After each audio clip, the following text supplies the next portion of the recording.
Chapter 521.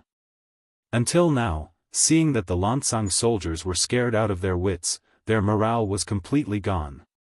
They were like obedient sheep lying on the ground without moving. Only then did they relax. The joy of victory also boosted the morale of the soldiers and increased their confidence. "That's right, they've all become obedient," Chen Bo said with a satisfied expression. Although his plan was thorough and he was confident that he would obtain the final victory, before there was a result, any accidents could happen. Thinking about the military order he made in front of the sixth young master, it would be a lie to say that he wasn't worried at all. Fortunately, the heavens were on his side. This light rain came at the right time. Finally, the situation was settled. He could also give a satisfactory answer to the sixth young master. He was happy in his heart and a smile appeared on his face. "How about this, notify everyone to take turns to rest. Let everyone recover their energy. There will be a bigger test waiting for us at dawn." Right now, they were just surrounding these people. As for whether they could take them all down, there were still many things to be done. Of course, the next battle wasn't a big battle. As long as everything went according to plan, it was obvious what choice these 100,000 people would make. When people were sleeping, time would often pass very quickly. However, it was also night time. Lying in the water and lying in the mud, that feeling was completely different. It wasn't an exaggeration to say that a day felt like a year. No matter if they were lying down or lying down, the feeling of being soaked in the rain wouldn't be too good. Not to mention, the light rain didn't seem to have any intention of stopping. Not only that, there was a moderate rain in the middle of the night. That feeling was really uncomfortable. Even so, no one couldn't endure it. Because everyone knew that if they dared to stand up at this time, they would definitely become the target of the muskets. The worst thing was that even if they stood up, they didn't know where to run to. Originally, they had retreated by running all the way back. Their bodies were very tired. In addition, they didn't eat much. Under the hunger and sleepiness, their spirits were not good. In such an environment, they could not sleep even if they wanted to. Thus, when the sun began to rise, the morale of the 100,000 Lancang army had already dropped to the lowest point. The summer days were long to begin with, so the sun rose earlier in the morning. The mercenaries who surrounded them only slept for a little more than 2 hours before they had to wake up. Fortunately, they were able to sleep well for the past 2 days. In addition, they were prepared. Every soldier was wearing a raincoat. In terms of mental state, they were much better than the Lancang soldiers. From the moment the sky started to brighten, the mercenaries held their guns tightly in their hands, ready for the Lancang soldiers to counterattack. However, it was obvious that this was unnecessary. Tired, sleepy, and hungry, the soldiers of the Lancang kingdom had long lost the courage to resist. They did not know where to escape to, nor did they know where to go. In such a situation, even though lying on the ground was very uncomfortable, they could only do so. It's about time. Seeing that the expected riot did not happen, 2nd Battalion Commander Chen Bo heaved a sigh of relief. He stood up and his eyes shone, passed down the order. The cooking squad can start working now. About an hour later, bursts of fragrance began to spread in all directions. When this fragrance entered the noses of the surrounded Lancang soldiers, it caused many of their bodies to move. When a person was very hungry, even the food that they usually disdained to eat would be very delicious. Furthermore, under the orders of Battalion Commander Chen Bo, the cooking squad put a lot of fresh meat in their breakfast. When the smell of the meat soup floated in the air, it only increased their appetite. Under the temptation of the meat soup, many Lancang soldiers forced themselves to look into the distance. What they saw were groups of soldiers in camouflage uniforms and some soldiers in Jianghu army uniforms queuing up to get food. These soldiers had a big bowl in their left hand and a big bun in their right hand. They were drinking the soup and eating the bun, looking extremely happy. Rumble. At this moment, someone's stomach rumbled. When this rumbling sound rang out, no one laughed at him. On the contrary, when everyone looked into the distance, they could not help but swallow their saliva. It was clear that this scene was not small to them. After another hour, the mercenaries took turns to eat a hot breakfast. To them, in the 3 days that they were hiding here, they had been eating instant noodles, ham sausages, and all kinds of canned food. Although it was not a problem to fill their stomachs, it was not as good as eating hot food. The mercenaries all ate a hot breakfast and were all full. Then, they returned to their respective teams and continued their surveillance work. The only difference was that the pots that were cooking the soup didn't seem to have any intention of stopping. Under the dozens of temporary tents, the soup was still steaming, and the aroma was everywhere. When a new pot of broth had been boiled, and a new pot of steamed buns had been piled up, 2nd Battalion Commander Chen Bo took out a simple loudspeaker and began to broadcast his voice. Soldiers of Lancang Kingdom, I believe that many of you can understand what I am saying. Of course, if you don't understand, it's fine. You can ask the people around you who understand Chinese. Standing on top of a tall post with one hand on his waist and the other holding a megaphone, Chen Bo shouted loudly. Lancang Kingdom was the Lao's protector of the great Ming Dynasty. Naturally, there was no lack of people who understood Chinese. Because of the influence, there were very few people who did not understand Chinese. Noticing that everyone was looking at him, Chen Bo first laughed and then continued to shout, "Soldiers of Lancang Kingdom, there are only 2 paths in front of you. The first is to stubbornly resist and die. The second is to immediately surrender and live. I won't say anything to those who want to die. You can try to charge out and see if your speed is faster or if our guns are faster. As for the brothers who want to live, you can walk out of the ranks now, lay down your weapons, and surrender. You can drink hot meat soup and eat hot buns. Your lives will be preserved, and the only thing you will lose is your temporary freedom. Otherwise, don't think about playing tricks with us. If anyone wants to fake surrender, I can guarantee that he will suffer a fate worse than death. Alright, whether you live or die is in front of you. Make your own choice." Passing the megaphone in his hand to the signaller, Chen Bo waved his hand and 2,000 Jiaoji mercenaries walked out. Each of them held a long blade in their hands. 200 people in a group stood beside a large pot, ready to accept any surrender at any time. 10,000 people wanting to subdue 100,000 enemy soldiers, it was like a fantasy story. After a night of rain, coupled with the fact that he was tired and hungry, Chen Bo did it just like that. Without any fighting spirit, the 100,000 Lancang soldiers without a leader were like docile little sheep. Seeing a tiger open its bloody mouth, they could only surrender. One by one, the Lancang soldiers climbed up from the ground in a sorry state. Their bodies were covered in mud as they walked over weakly. Of course, even if it was 100,000 broken soldiers, it was still 100,000 lives. If they were not careful, it could lead to irreversible consequences. In order to ensure that these surrendered soldiers were obedient, the surrounding Lengfeng and auxiliary soldiers no longer hid. Instead, they took the initiative to walk out. From time to time, they would even fire a shot into the sky to intimidate the surrendered soldiers who had other ideas. It was clear that Chen Bo was overthinking things. Under the starvation, the Lancang soldiers who had lost their fighting spirit only thought of one thing, and that was to survive. How could they dare to have other thoughts? Furthermore, if they wanted to surrender, they had to throw away the weapons in their hands. If they did not even have weapons to defend themselves, how could they resist?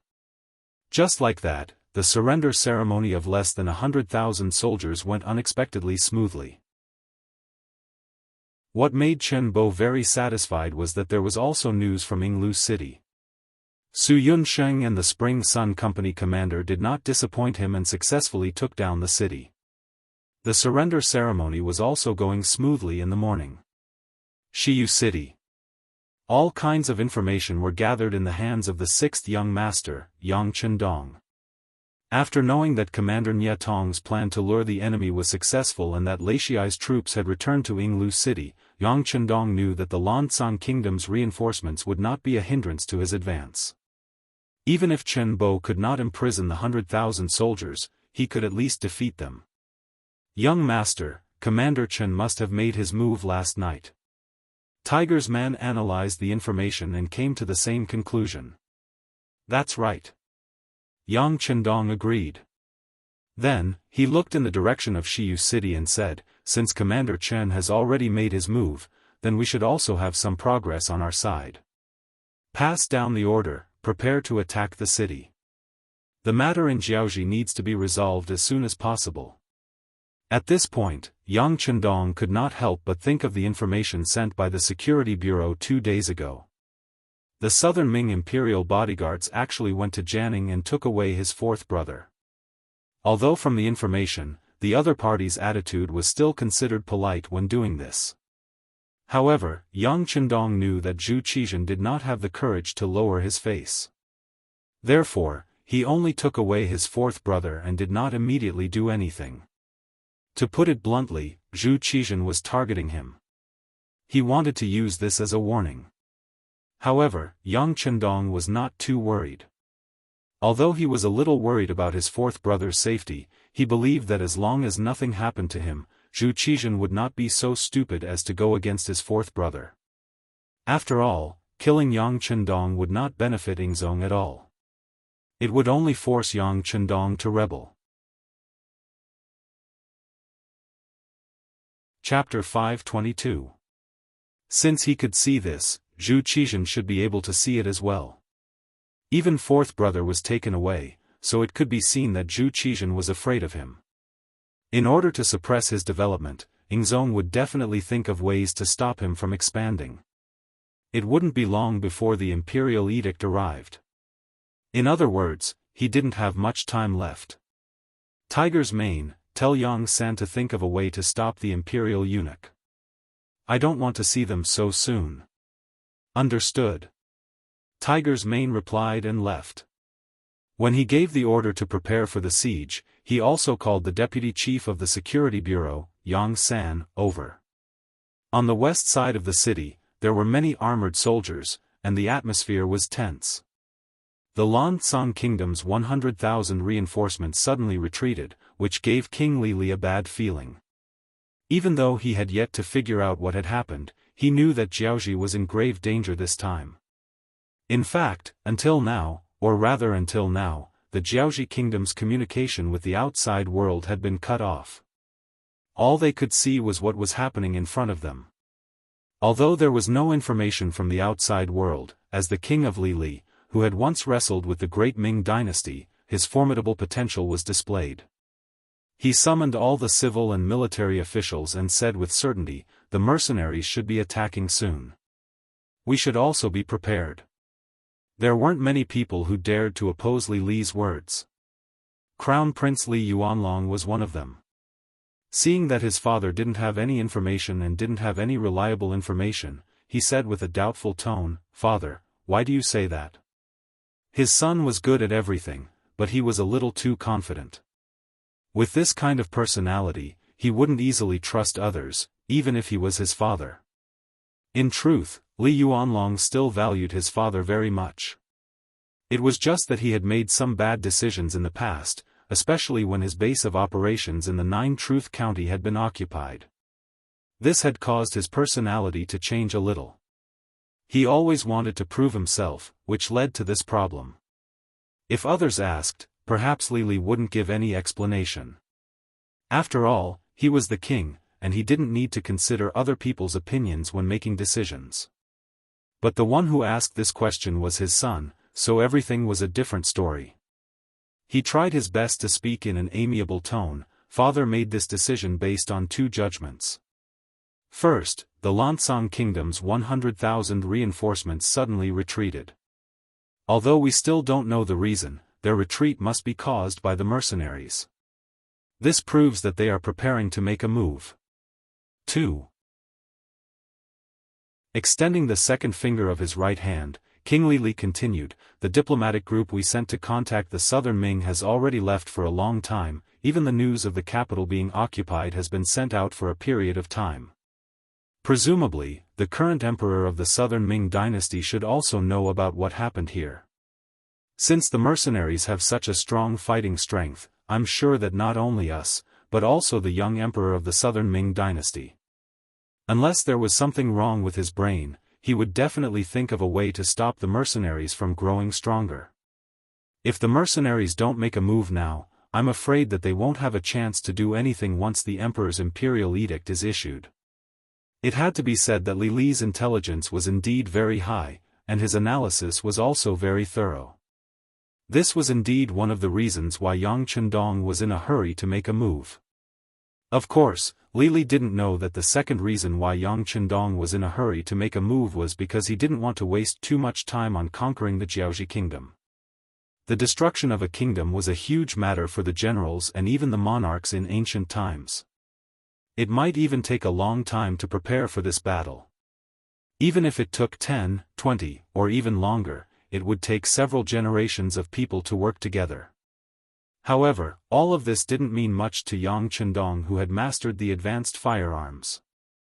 Although his strength wasn't too strong right now, it was still possible to win against the great Ming dynasty, but it was impossible to easily conquer the Jiaoxi kingdom. After all, the great Ming dynasty's territory was too big, to the point that the people in his hands wouldn't even make a splash. In comparison, Jiaoxi was different. It was only a small kingdom, and he was already prepared to conquer it. It must be known that Yang Chendong's ambition was so big that it was impossible for others to understand. Even so, if he had to spend so much time and effort on a small kingdom like Jiaoxi, it would be impossible for him to achieve his goal in this lifetime. If he had to spend so much effort on such a small kingdom, what would he do when he faced the big kingdoms? As such, Yang Chendong didn't want to wait any longer. He wanted to make a swift and decisive decision and quickly resolve the matter of Jiaoxi. In this way, even if others were dissatisfied with what he had done, what else could they say when he had done all that he had to do?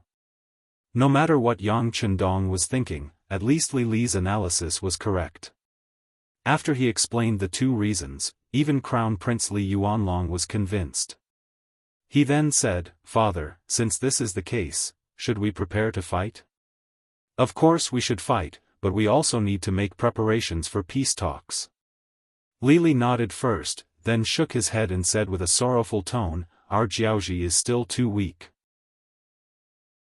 We can't continue fighting this war.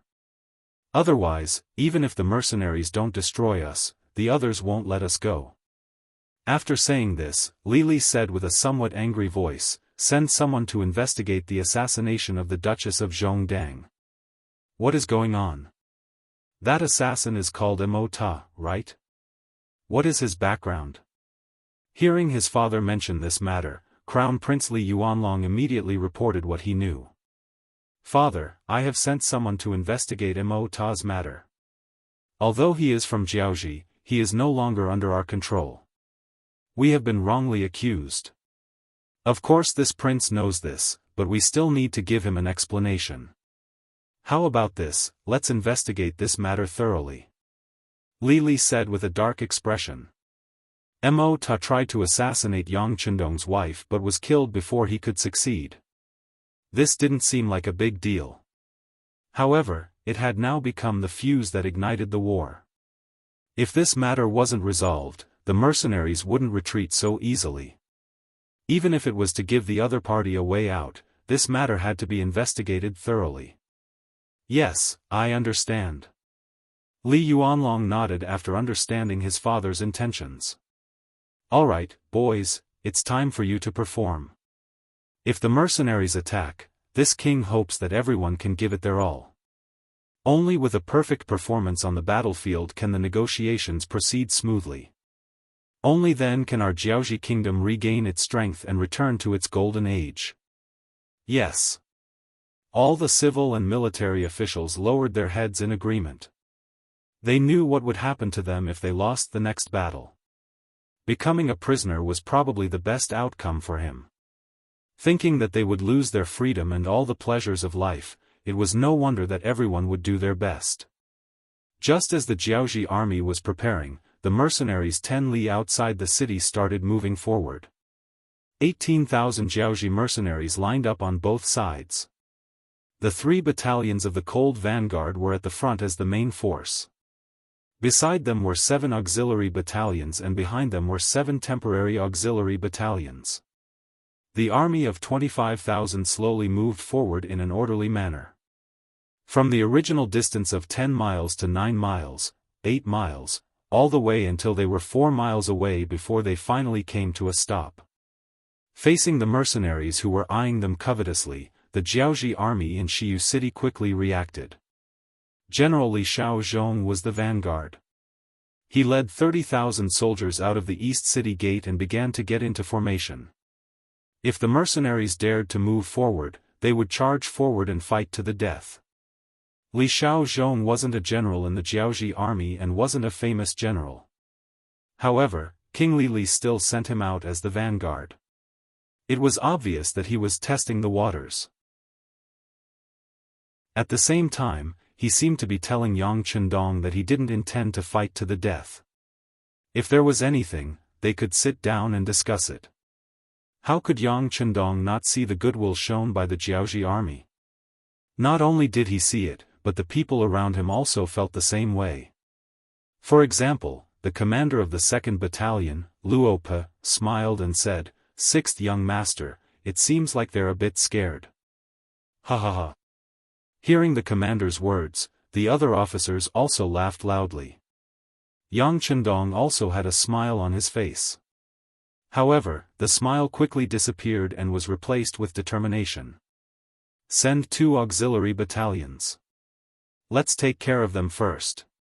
Fear wasn't the result Yang Chendong wanted. Looking at the history of China, weren't many foreign races like this? When you are weak, they will bully you without any hesitation. When you are strong, they will try to please you with a fearful look. This is the nature of human nature.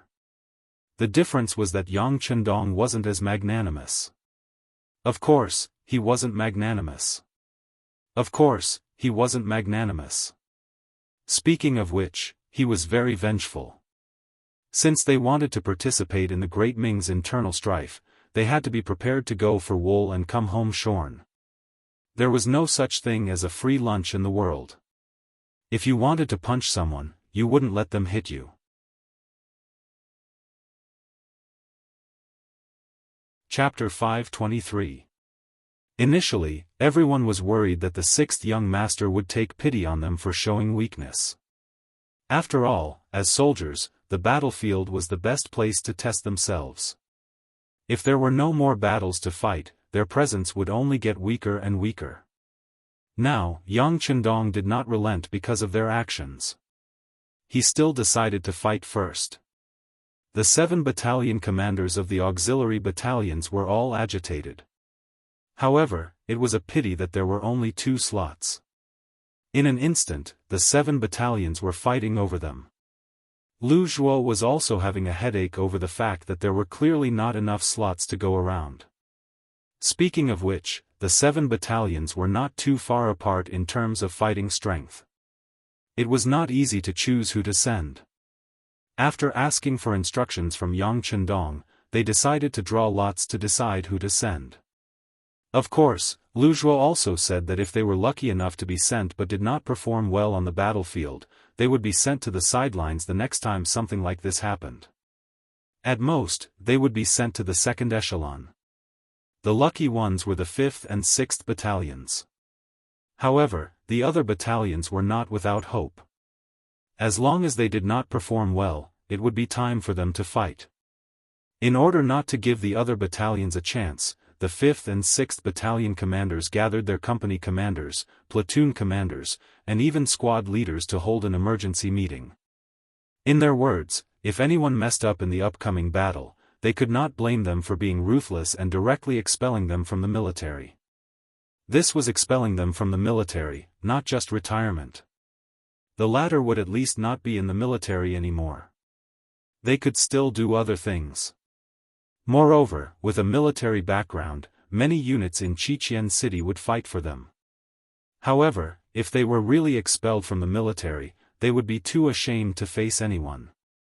That would be even more painful than death. Yes, the 2 battalions had a total of 800 soldiers.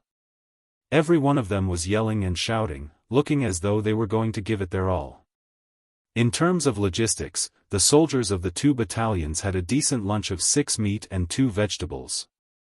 After resting for 15 minutes, the 800 soldiers leaped over the 3rd Battalion of the Cold Front Battalion and slowly approached the 30,000 Jiaoji soldiers outside the city. No matter where the Cold Front Battalion went, they were the absolute main force. However, they had no intention of fighting the first battle, which made the company commanders below look displeased. 1st Company Commander Tian Su went straight to Battalion Commander Kong Chuanxin to express his dissatisfaction. "Battalion Commander, why didn't you let us fight in the first battle? Does the 6th young master have something against us?" "Bullshit." Kong Chuanxin frowned after hearing this and shouted, "Bullshit." In comparison, Kong Chuanxin's temper was relatively good among the 3 battalion commanders of Cold Front's 2nd Regiment. Although he didn't have the aura of a scholarly general like that of 2nd Battalion Commander Chen Bo, he was at least much better than 1st Battalion Commander Wu Sheng, who was a martial artist. However, at this moment, he couldn't help but curse. He couldn't be blamed for his temper. He was already upset that he hadn't used him in the first battle. He originally thought that the 1st Battalion was still in Langsun, waiting for the Jiaoji army to retreat, while the 2nd Battalion was outside Yinglu City, dealing with the 100,000 Lancang army. Naturally, the heavy responsibility of attacking Nanyu City would fall to him. He had even made preparations to mobilize his troops before the battle. However, who would have thought that the 6th young master wouldn't use them in the first battle and instead sent out 2 auxiliary battalions? This disappointed him and made him angry. Now that the company commanders below were looking for him, it would be strange if he was in a good mood. Although he was angry, Kong Chuanxin knew that he couldn't bring his temper into the army. Therefore, after cursing, he said, "Don't think too much. The 6th young master definitely wants to use the steel on the blade. Don't you know that the enemy's general is just a nobody in the Jiaoji army? Against them, there's no need for a main force like us to fight. Therefore, we should be prepared to fight against their main force. That's what the Cold Front should be doing." Kong Chuanxin's thoughts were exactly what Yang Chendong was thinking. However, they were facing 30,000 Jiaoji soldiers, and they weren't even the strongest. They didn't see any iron shield soldiers or iron chariots. The enemy wasn't even the elephant soldiers or black soldiers. Why would he send out his strongest main force? Sending out 2 auxiliary battalions was already giving them a lot of face. Although it seemed like there was a huge gap between 800 and 20,000, Yang Chendong wasn't worried at all. The mercenaries had the most advanced firearms in the world. As long as they didn't rush over to fight the enemy in close combat, they had a high chance of winning even if they had 800 against 20,000. Just like in the later stages of the Ming Dynasty, the small slave builders only had a few hundred cavalrymen and they were able to kill tens of thousands of Ming Dynasty soldiers. If even they could do it, the mercenaries wouldn't have a problem. Back to the main topic. The 800 soldiers from the 2 auxiliary battalions walked out from the mercenaries and approached the Jiaoji army.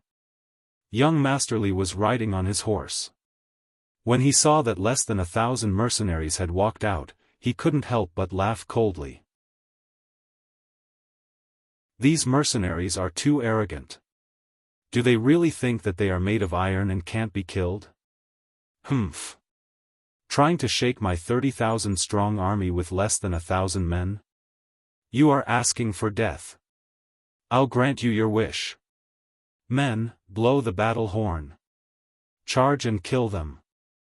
Although Li Xiaozhong knew that the mercenaries were equipped with advanced firearms, he quickly suppressed his fear when he considered the fact that he had an advantage in numbers. As the order was given, the 30,000 Jiaoji army advanced step by step under the sharp sound of the battle horn. There were more than 10,000 soldiers, and there was no end to them. Outside the east gate of Shiyu City, when the 30,000 soldiers were spread out, the pressure they exuded was immense. At the very least, these Jiaoji soldiers were emboldened by this aura. With every step they took, they shouted the word, "Kill." Their voices reverberated between heaven and earth, lingering for a long time without dissipating. On the east gate tower of Shiyu City, King Li and the Crown Prince were watching. When they saw that the mercenaries had sent out less than 1,000 men, they couldn't help but look down on them. Most of them were thinking that even if the mercenaries had advanced weapons, they were still too arrogant to use only 800 to fight 30,000. As long as these people charged in front of them, they would be able to kill the mercenaries with just a spit of saliva. Indeed, many Jiaoji people had such thoughts. On the other hand, the mercenaries also had the same thought. It was time for the auxiliary soldiers to show off their might. When the 30,000 Jiaoji soldiers began to move forward, the 800 auxiliary soldiers stopped moving. Then, one by one, the soldiers checked their weapons and ammunition. In just 10 seconds, all the soldiers picked up their guns and looked forward. In fact, they had already checked their weapons countless times before they arrived. Their actions just now were subconscious. 5th Battalion, target 6 to 12 o'clock. Get ready. 6th Battalion, target 12 to 6 o'clock. Get ready. The two auxiliary battalion commanders gave the command to prepare for battle at the same time. 800 soldiers stood in the same line, giving the impression of a long green dragon entrenched on the ground. Open fire. The distance between the two sides was now only 400 meters, completely within the firing range of the muskets. The two battalion commanders immediately gave the order to open fire, and a series of gunshots instantly suppressed the other party's footsteps and sounds. Bullets flew out horizontally. When the Eight-Nation Alliance entered Beijing, there were only 1,000 of them. However, they were able to defeat tens of thousands of Qing soldiers and the Boxer groups. This was the power of firearms. At that time, the Eight-Nation Alliance mostly used rifles, the kind that needed to be reloaded after every shot.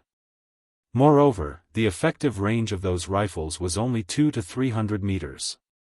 In comparison, it was much worse than the Type 81 rifles used by the auxiliary soldiers.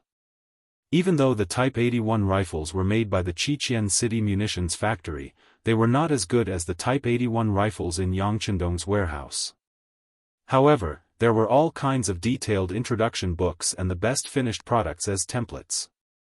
The Type 81 rifles produced by the munitions factory were quite good, reaching 70% of the original gun's effect.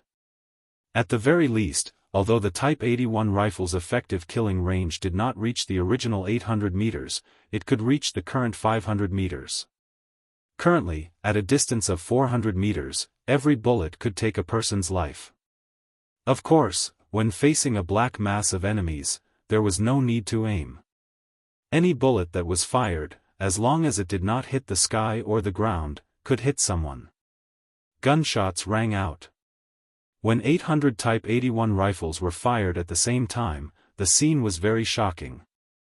As their bullets poured out from the barrels of their guns, their enemies, the Jiaoji soldiers who came from afar, fell to the ground in droves. Previously, they relied on their numbers and were full of morale. Even when they took a step forward and shouted the word, "Kill," it was indeed effective in raising their morale. However, at the end of the day, it was just to encourage themselves. When faced with life and death, no one knew if this courage would be useful. Every time a bullet was fired, a Jiaoji soldier would fall to the ground. When such things happened one after another without any signs of stopping, even if they still had the courage to shout the word, "Kill," in reality, they were already afraid. There was no one who was not afraid of death, especially when they knew that they were going to die. They did not even have the mentality to try their luck. One could imagine what kind of blow the morale of the army was taking. Under the shock of the advanced rifles, the morale of the Jiaoji soldiers began to drop. As the figures fell, the Jiaoji soldiers had only advanced 50 meters before they began to stagnate. Some of the more cowardly ones even began to tremble, wondering if they should retreat and run.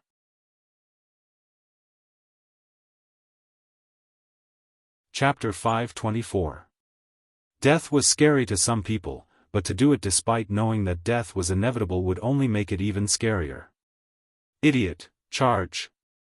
On top of the city gate tower, Crown Prince Li Yuanlong watched his soldiers die one by one under the mercenaries' guns. In fact, there were hundreds of people paying the price with their lives every breath. It would be a lie to say that he did not feel heartache. However, since they had already charged, there was no turning back. Since that was the case, they should be thinking about how to achieve victory. Without a doubt, how were they going to charge past the hundreds of enemies? The most important thing was to engage in close combat and reduce the effectiveness of the enemy's firearms. Perhaps to prove the Crown Prince's words, the commanding general below the city wall, Li Shaozhong, happened to give the order for the entire army to charge. He continued to shout the battle cry, and at the same time, he shouted to the people around him in a bewitching manner, "They only have 800 people. As long as we can rush to their side, victory will belong to us. Charge! Whoever kills one enemy will be promoted by 3 ranks, and will be rewarded with 100 taels of silver." With such a great reward, brave men were bound to come forward. Especially when Li Shaozhong killed a few soldiers who wanted to retreat, the other Jiaoji soldiers gritted their teeth and charged forward. That's right, once they charged forward, the firearms in the hands of the mercenaries would not be as effective. That would be the time for them to kill the enemy. Retreat! Seeing that the enemy had finally come to their senses and knew how to charge, the 2 commanding generals of the Jiaoji battalion immediately ordered. At the same time, the soldiers of the 5th and 6th battalions gave the order to retreat. At the same time, the guns in their hands continued to spit out flames and bullets. Jiaoji soldiers kept falling in the path of the charge. However, because one side was charging with full force while the other side was retreating, the distance between the 2 sides was slowly closing as more and more people died. First platoon, activate continuous fire mode. Fire all your bullets quickly. Second platoon, third platoon, prepare to fire.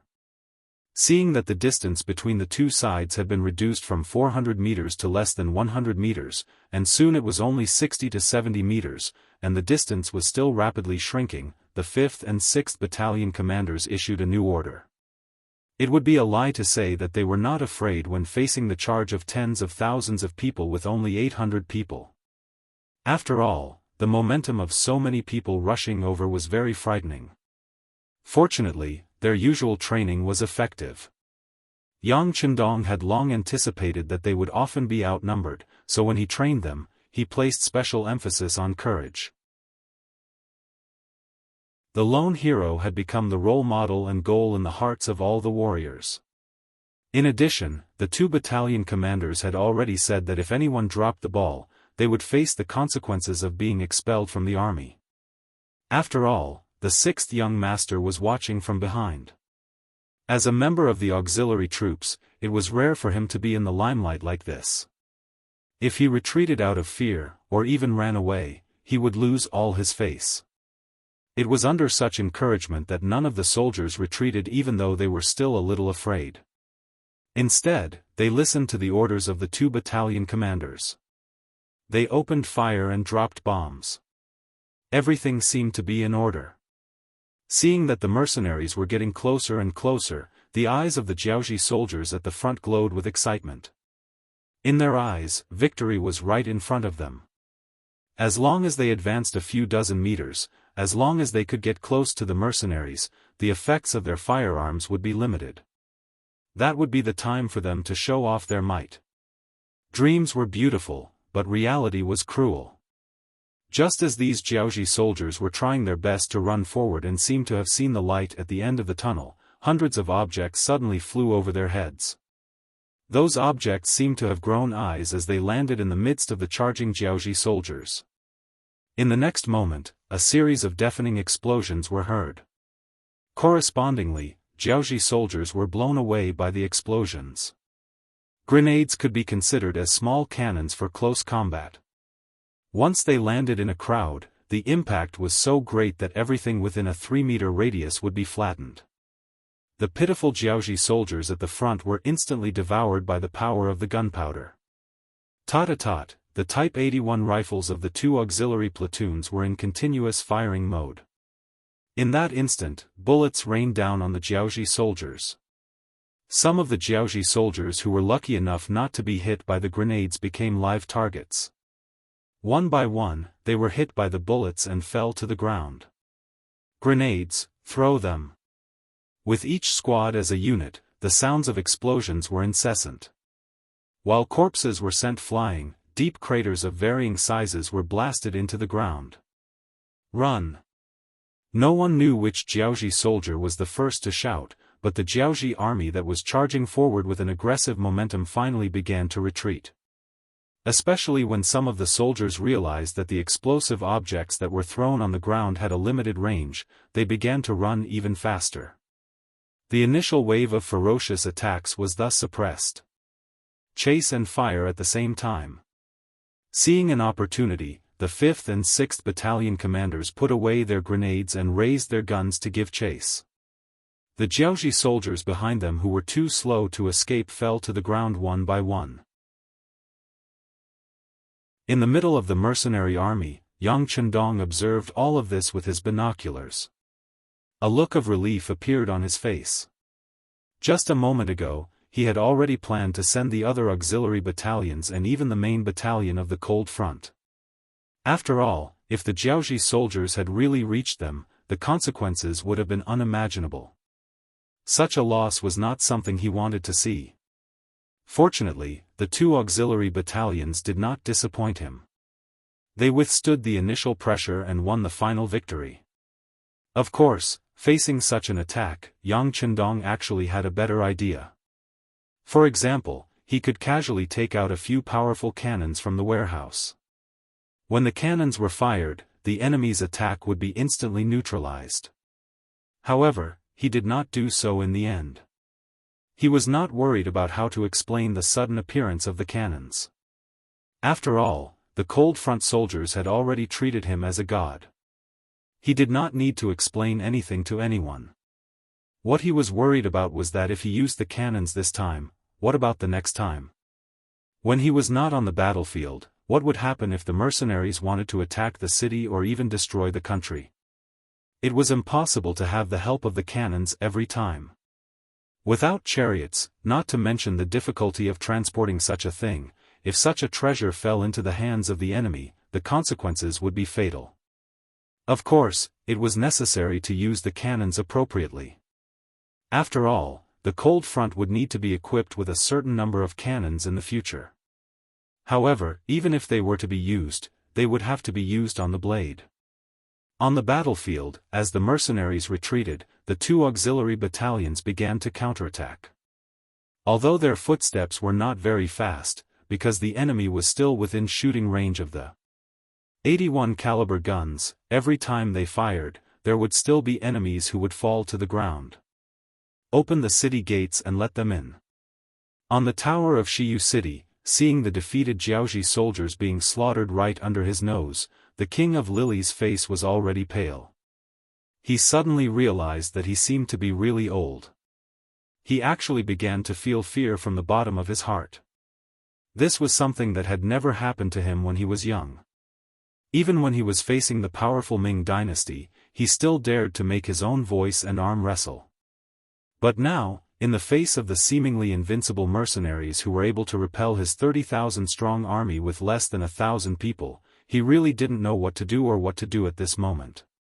On the tower, the Jianghu archers began to continuously fire arrows. Although they were far from being able to hit the mercenaries who were still 400 meters away, they at least had to show that they had the ability to counterattack. The East City Gate was already wide open, allowing General Li Shaozhong and his defeated soldiers to successfully enter the city. Although they were defeated, they were still Jianghu soldiers after all. Needless to say, who would not be defeated when facing such an opponent? After the soldiers surged into the city gate, they did not even have time to care about the wounded soldier who was shot but did not die. The city gate was quickly closed. They were afraid that the mercenaries would take the opportunity to directly attack the city. However, in reality, the two auxiliary battalions had already retreated. In this battle, they had killed at least a few thousand people and successfully completed their mission. When the 5th and 6th battalion commanders returned to the barracks, they were naturally praised by Yang Chendong. He also announced that their contributions would be recorded and would be rewarded when the time was right. The two battalion commanders immediately received countless envious gazes. Although the other battalion commanders were also jealous, they knew that these two battalion commanders had some ability after witnessing everything. Just the fact that they were able to remain unmoved in the face of 10 times the enemy's pressure was already admirable. As for contributions, with so many enemies, was there a need to be afraid that there would not be any more battles to fight in the future? As long as one was strong enough, gold would always shine. After the battle, it was almost night time. Yang Chendong had no intention of launching a night attack. It was not that he did not have the ability to do so, but the current Jiaoji was not worth it for him to do so. Therefore, other than the soldiers who were left behind to carry out the necessary patrols, the rest of the soldiers went to bed early after dinner. Others could rest, but Yang Chendong could not. He still had too many things to do. For example, the 2nd Battalion commander, Chen Bo, had sent news that they had successfully completed their mission. They had killed General Lati of the Lancang Kingdom's reinforcements and more than 5,000 soldiers. The remaining 95,000 Lancang soldiers and 1,000 Jiaoji soldiers in Yinglu City had all become captives. After the first step was completed, Chen Bo asked for instructions on what to do next. In response, Yang Chendong gave the orders while Tiger's Mane recorded them down. Inform Hanoi City to send out 20,000 educated youths from Qiqian City. Leave 2,000 of them in Yinglu City to carry out preaching activities. The rest will help Battalion Commander Chen to take the captives back. Inform the Navy to be prepared to send the captives to Qiqian City.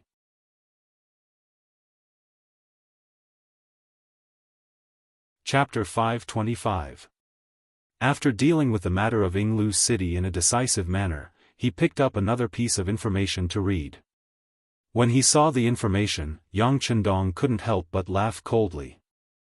The information came from the Southern Ming Empire's imperial palace. The person who sent the information was one of the chief eunuchs, Mao Mu. As the most important spy by Ying Zong's side, unless it was a major event, he wouldn't send out any information. Since the information came from him, it must be very important. Just like what was recorded in the information, Ying Zong actually listened to the opinions of his ministers and wanted to borrow money from Yang Chendong. The emperor of a country actually wanted to borrow money from his ministers. Wasn't this a very comical matter? However, it happened now, and Yang Chendong became the main character of this matter.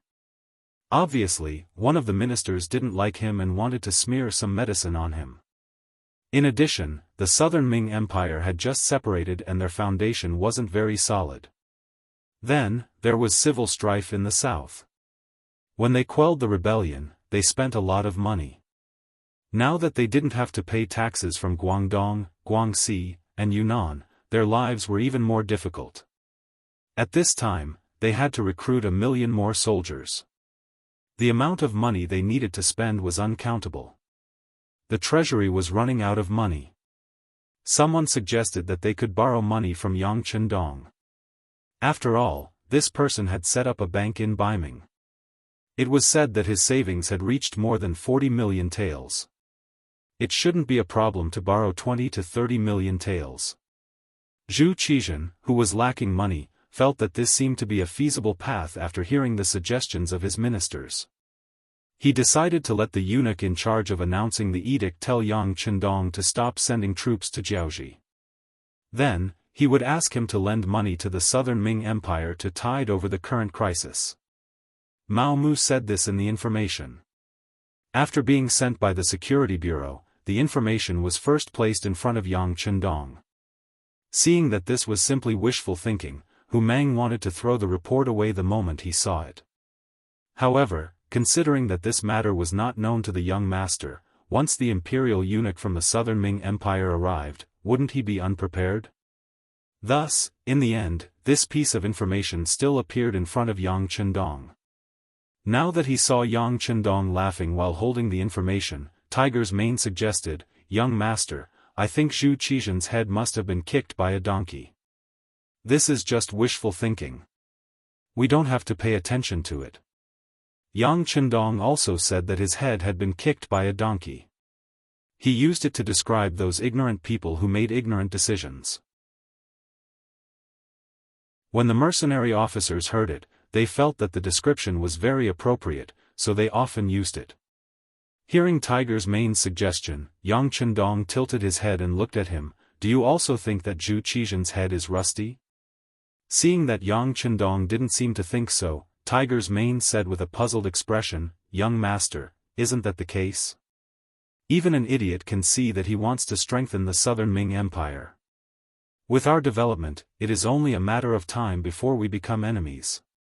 If we help them now, isn't it the same as creating a powerful enemy for ourselves?"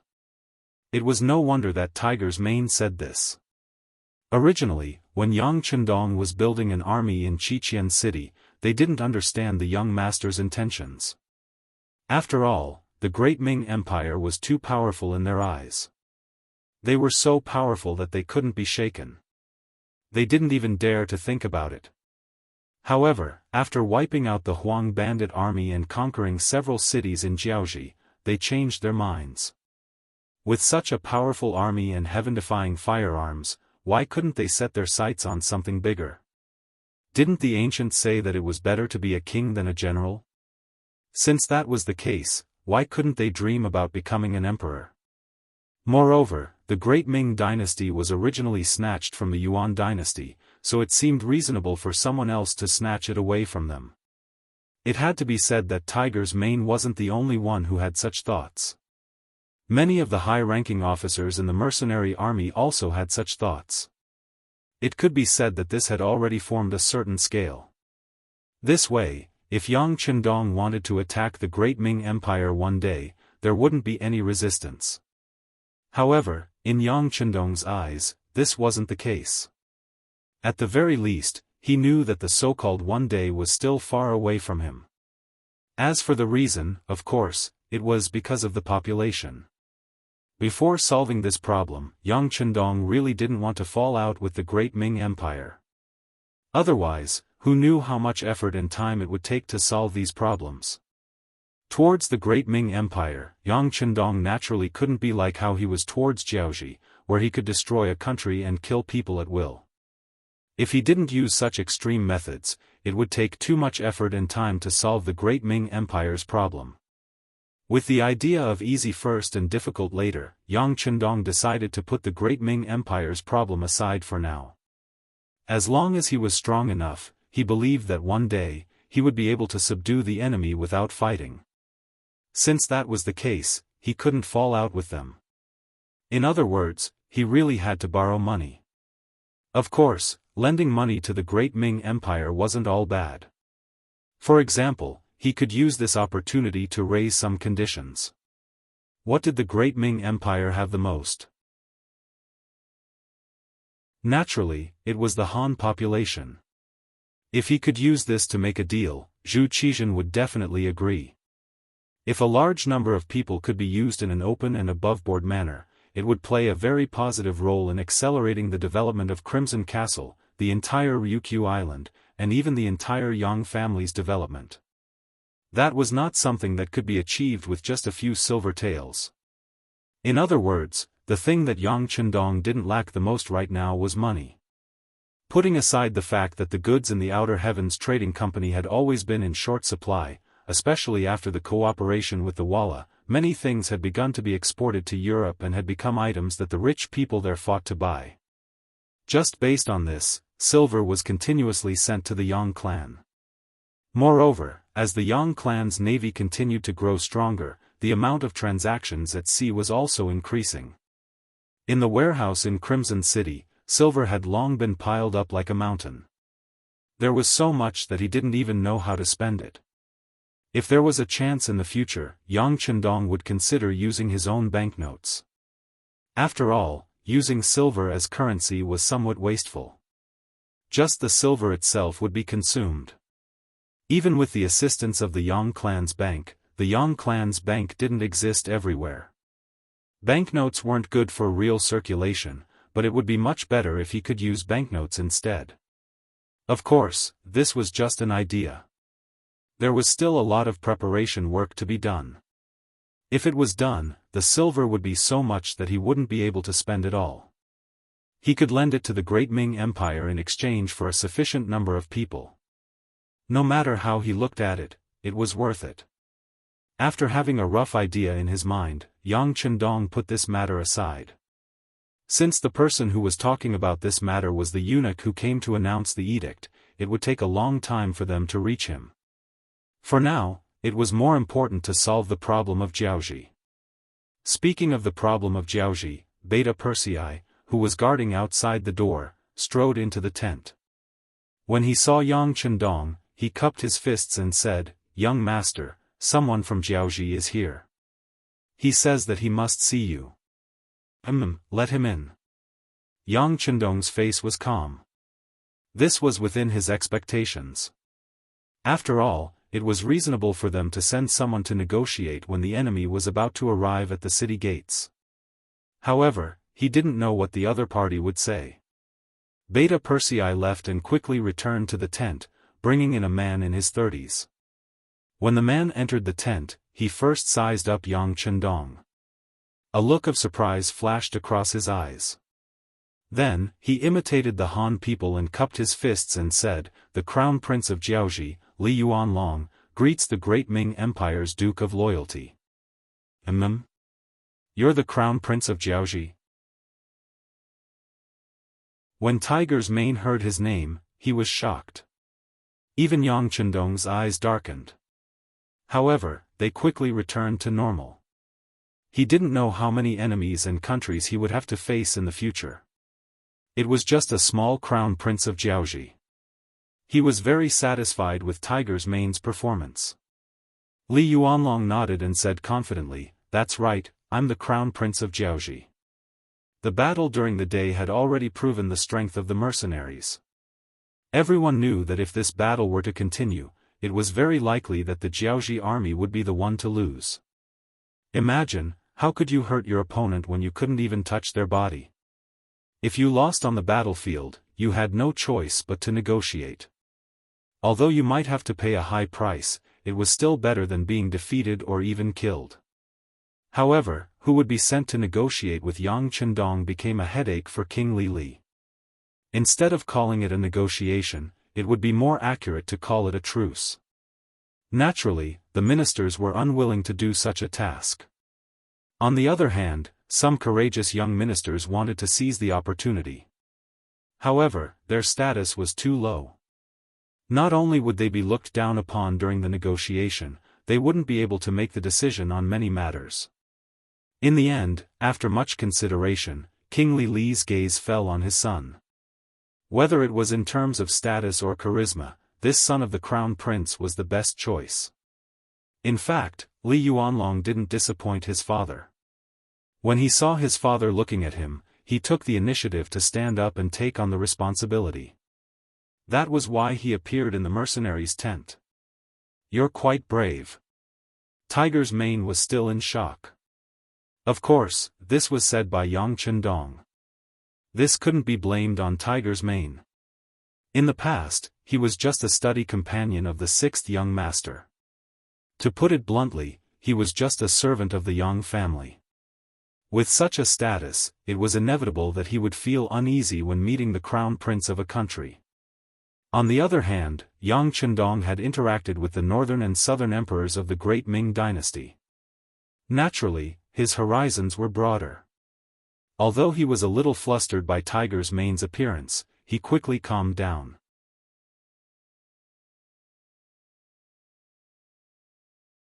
Chapter 526. That was because Yang Chendong knew that with his current status and advantage, the crown prince of Jiaoji was nothing to him. When Li Yuanlong saw how quickly Yang Chendong regained his composure, he sighed inwardly. Yang Chendong was both young and extraordinary. He put aside his shock at Yang Chendong's youth and said with a smile, as the ancients say, when two armies fight, they don't kill the envoys. Besides, I have no grievances with the Duke of Loyalty and Courage. What use is there for you to take this crown prince's head? Why bother being an evil person, right?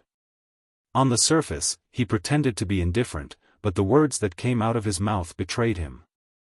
He was afraid that Yang Chendong would really do something to him, so he first explained some principles, saying that if Yang Chendong targeted him, the consequences would be more harmful than beneficial.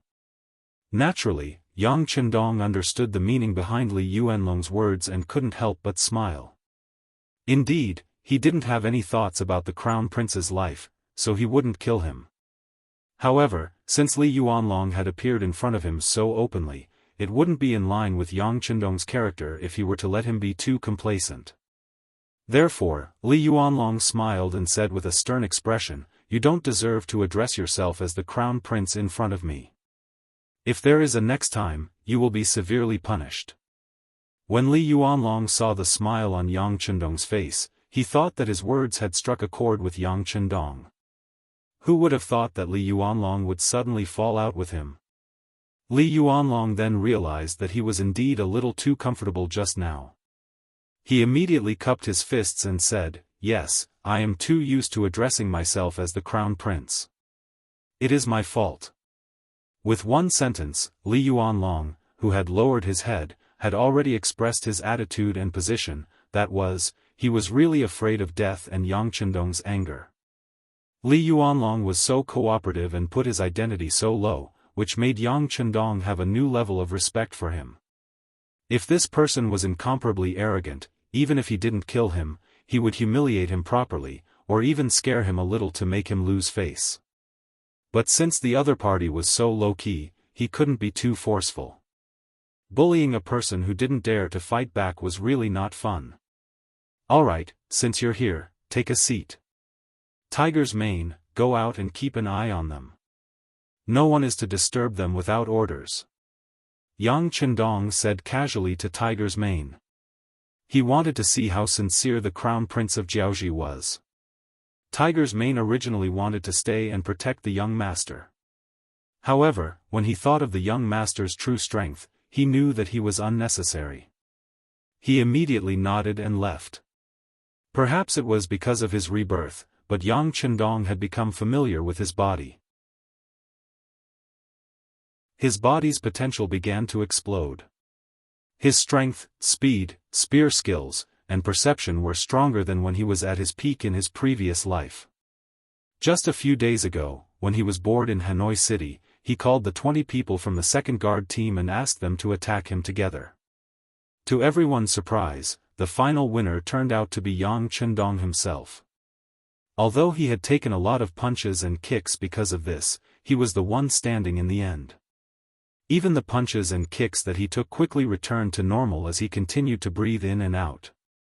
This was all because of the qi that suddenly appeared in his body. Yang Chendong didn't have any impression of how this qi was formed and when it appeared. Anyway, he knew that with this qi in his body, his strength had more than doubled.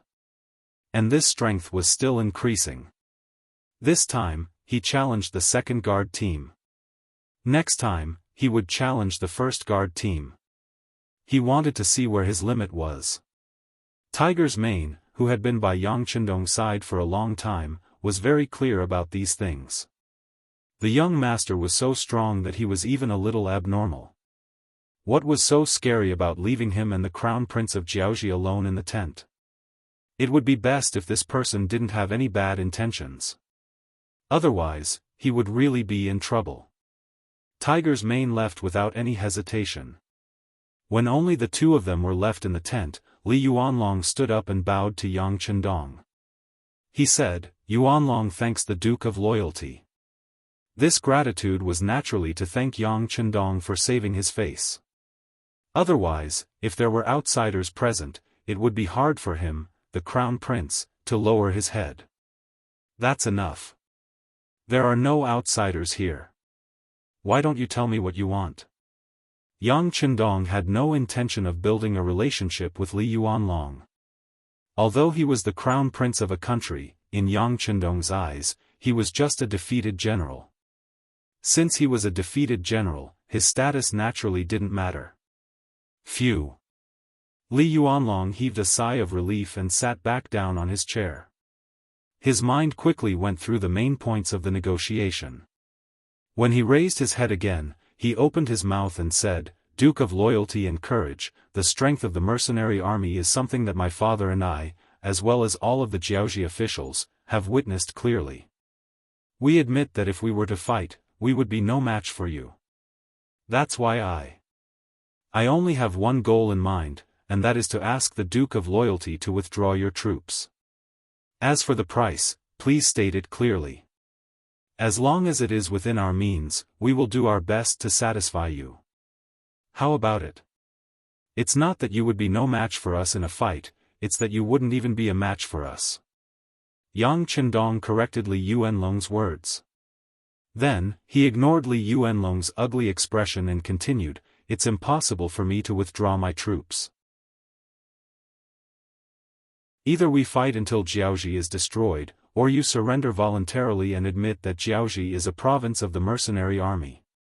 This way, you and your father will not have to worry about food and clothing for the rest of your lives." As for the consequences of not surrendering voluntarily, Yang Chendong didn't state it clearly.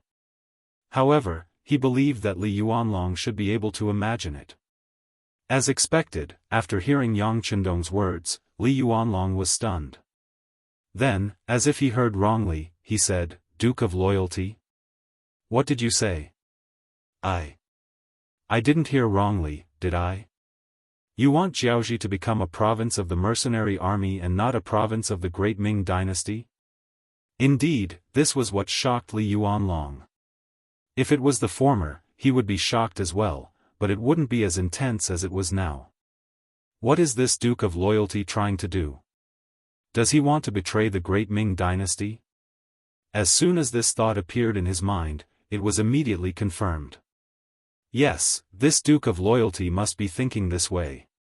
He has already proven his strength with his actions. It seems that even my father has underestimated this person. Li Yuanlong's expression kept changing. Yang Chendong didn't say anything. He had already made his intentions clear. Even though it wasn't appropriate for him to reveal his thoughts so early, especially in front of the enemy, if he didn't even have this much courage, how could he conquer the world? As for whether Li Yuanlong would inform the great Ming dynasty of his thoughts if he didn't agree, he didn't care. At most, he would just deny it. Without any evidence, who could say anything? Furthermore, whether it was the southern Ming dynasty or Baiming, they probably didn't want to fall out with him. Otherwise, everyone knew what kind of price they would have to pay. Li Yuanlong was truly shocked. He knew that Yang Chendong was a powerful person. Furthermore, he was so young, so it was inevitable that he would be hot-blooded and radical in his actions. However, he didn't expect his goal to be so big. He actually wanted to take over the entire Jiaoji. Wasn't he afraid of indigestion? There were too many questions in his mind, but Li Yuanlong didn't voice them out. This was because he couldn't possibly agree to the other party's request. He was here to negotiate, not to surrender on behalf of the entire Jiaoji. If Yang Chendong was willing to retreat, even if the request was a little too much, he would find a way to satisfy it. However, he couldn't make the decision to surrender without fighting. His status didn't allow him to make such a decision. Li Yuanlong was silent for a long time. When the shock in his heart subsided, he looked at Yang Chendong with a hint of expectation in his eyes and asked, "Duke of Loyalty? Was there really no other way? As long as you retreat, no matter what request you have, we will do our best to satisfy it. What do you think? You can either surrender, and you and your father can still live a good life. Of course, you won't have any power. Or you can choose another path. Tomorrow morning, my mercenary army will attack the city. When that time comes, all of you will die without a burial place. Yang Chendong stared into Li Yuanlong's eyes and said seriously. At this moment, he definitely wouldn't give Li Yuanlong any hope or expectation. This was something that couldn't be changed from the first sentence he said. Seeing Yang Chendong's seriousness, Li Yuanlong knew that there was no way out. However, he could never agree to such a condition. He even wanted to stand up and yell at Yang Chendong at the moment. It was simply impossible. However, such a thought only flashed through his mind for a moment. He couldn't take his life as a joke. Although he was indeed happy to roar like that, once he angered Yang Chendong, he was afraid that his little life would be left here. This was not what he wanted to see at all. Alright, this is a serious matter. I want to go back and discuss it with my father. Li Yuanlong took a step back and said. He didn't want to negotiate anymore. He just wanted to return to Shiyu City first. Sure. Yang Chendong nodded. This answer surprised Li Yuanlong. I can even give you a warning. If you don't give me an accurate answer by noon tomorrow, I will attack the city. When that time comes, you won't have a choice.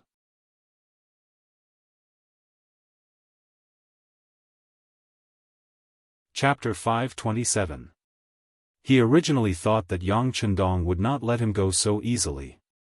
Who would have thought that he would allow him to leave just like that? Was this confidence? Or arrogance?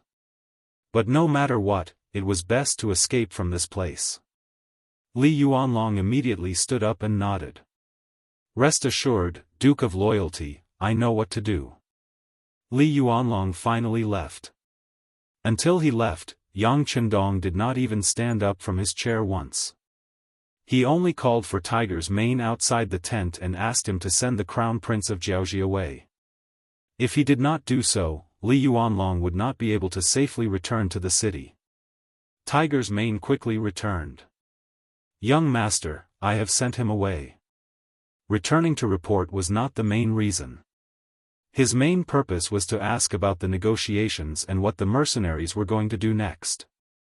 Yang Chendong, who was very clear about Tiger's mane's thoughts, nodded lightly and then ordered, inform all the officers to attack the city at noon tomorrow.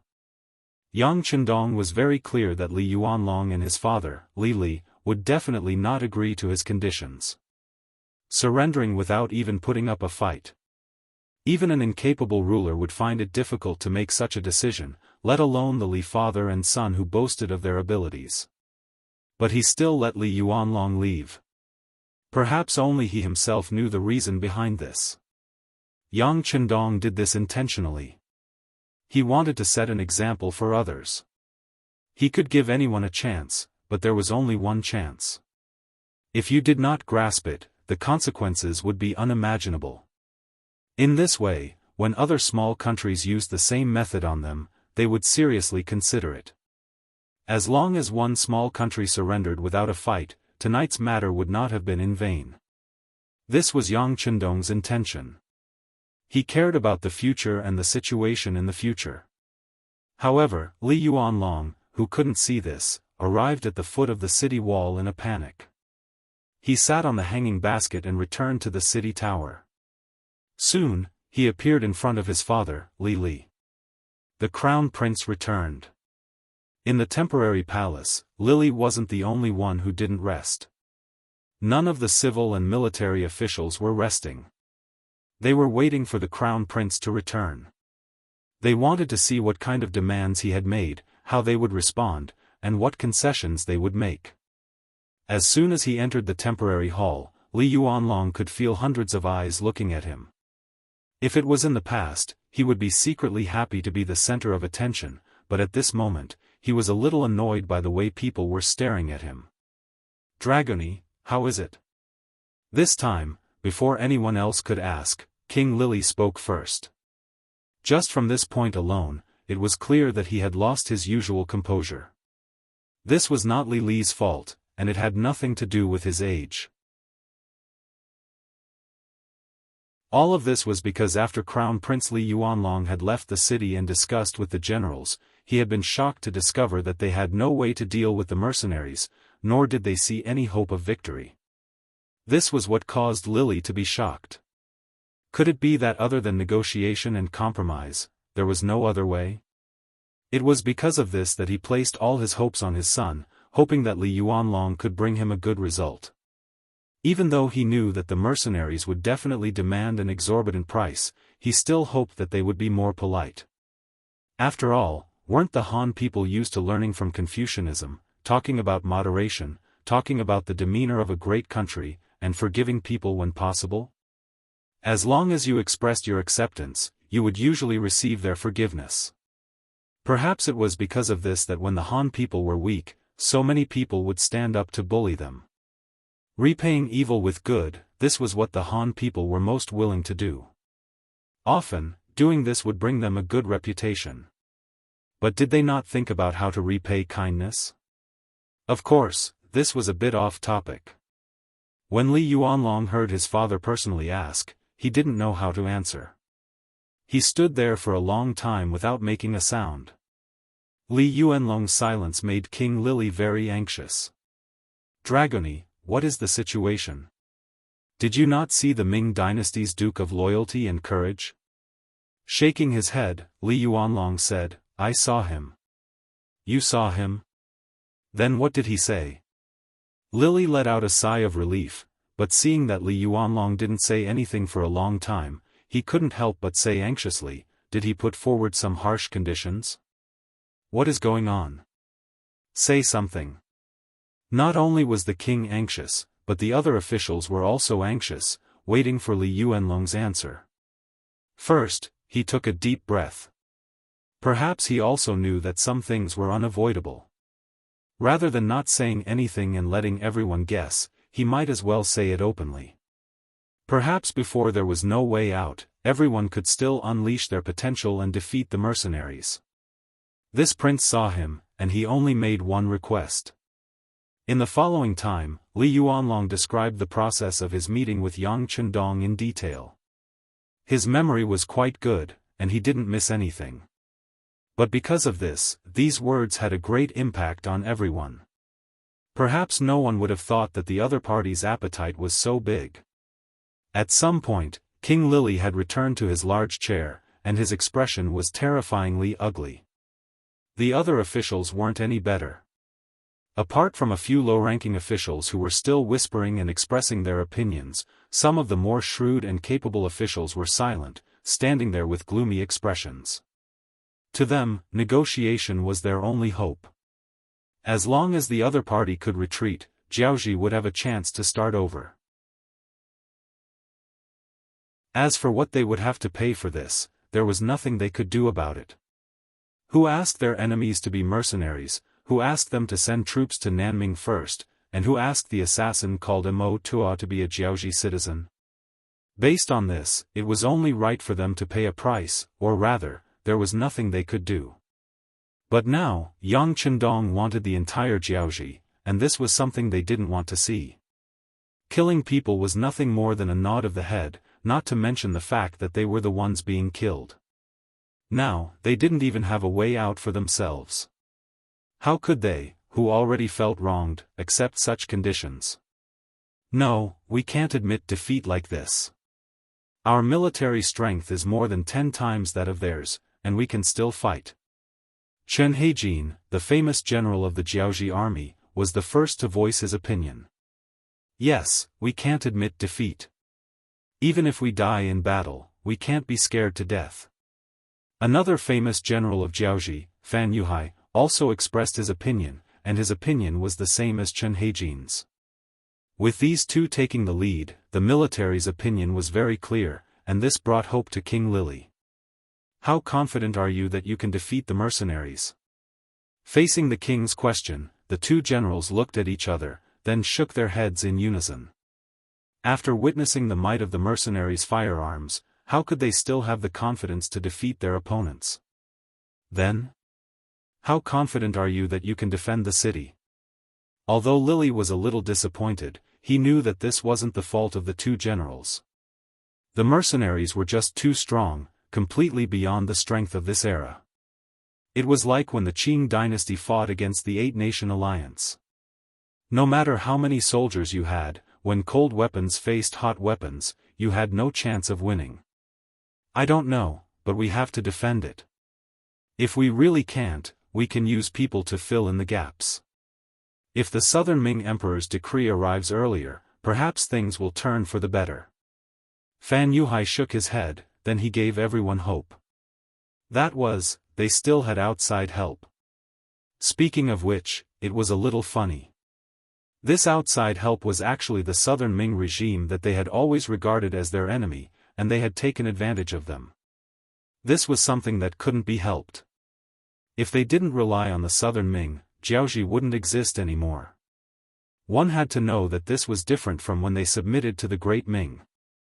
At that time, they only submitted on the surface, and at most, the Great Ming would send a few officials to hold down the fort. They still had full autonomy. If the time was right, it would be easy for them to revolt. However, if they surrendered to the mercenaries, their future would be uncertain. Perhaps Jiaoji would never have the chance to rise again. Fan Yuhai placed his hopes on the Southern Ming, and King Lili also had some hope. However, after thinking about it, it seemed that this was the only way. He could only helplessly say, "All right, since that's the case, then prepare for war. Prepare the trebuchets in the city. Even if we can't hit them, we can at least use them as a deterrent. Also, when we fight, we must set up a powerful supervision team. Today's scene of the defeated army retreating must not happen again."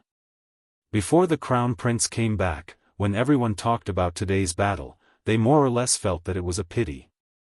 In their opinion, if the soldiers didn't fear death and continued to charge forward, they might be able to reach the mercenaries. If that was the case, they might be able to see the hope of victory. The king had made a decision, and that was to fight. Then, they would stall for time until the Southern Ming Emperor stopped the mercenaries. In order to achieve this goal, Lili first took out his own 30,000 King's Guards. Then, the Crown Prince also took out his 20,000 elite crown soldiers. Then, there were Chen Heijin's 25,000 black soldiers and Fan Yuhai's 20,000 elephant soldiers. Together, there were 100,000 elite soldiers. In addition, there were 100,000 regular soldiers. If they had to stall, they should be able to resist for a while.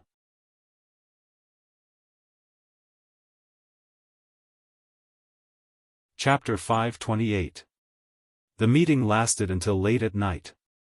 Only then did the officials leave the temporary palace and head back to their temporary residences. It could be seen that every official who walked out of the palace had a dignified expression, but at the same time, there were some whose eyes flickered as if they were thinking about something. Among them, there was one whose face was gloomy all the way home. It wasn't until the door of the residence closed from the inside that he relaxed and sat down on the wooden chair in the study room with a plop. Then, he slowly exhaled a long breath of air. He sat on the chair as if his body had fallen apart. Even the kerosene lamp in the study was slightly lit. This was a habit of his. He liked to think in the dark. But this time, a ghost-like voice appeared beside his ear. "Lord Chen, are you feeling very vexed?" "Who is it?" Lord Chen stood up as if there was a spring installed under his butt. His face was filled with panic. Then, cold sweat dripped down his cheeks. It was no wonder he was so frightened. This was his residence, his study. It was the safest and most hidden place in his life. He was different from the other officials of Jiaoji. Most of them were outsiders. However, he was not. Chen Di was the imperial advisor of Jiaoji and also the magistrate of Shiyu City. After all, Shiyu City was his home ground. However, a stranger actually came in and out of this place that he thought was safe. His eyes were already used to the darkness. He saw a black shadow appear in front of him. There was no candlelight. This made the black shadow look even more sinister and mysterious. It was this feeling that made Lord Chen have goosebumps all over his body. It wasn't hard for him to imagine that if that person didn't want to talk to him, but wanted to make things difficult for him, or even kill him, then wouldn't he have already become a corpse that was gradually turning cold? Chen Di was so nervous. He looked like a hedgehog with spikes all over his body. It seemed like he would explode at any moment. The Black Shadow saw all of this. He chuckled, "Lord Chen, there's no need to make a fuss.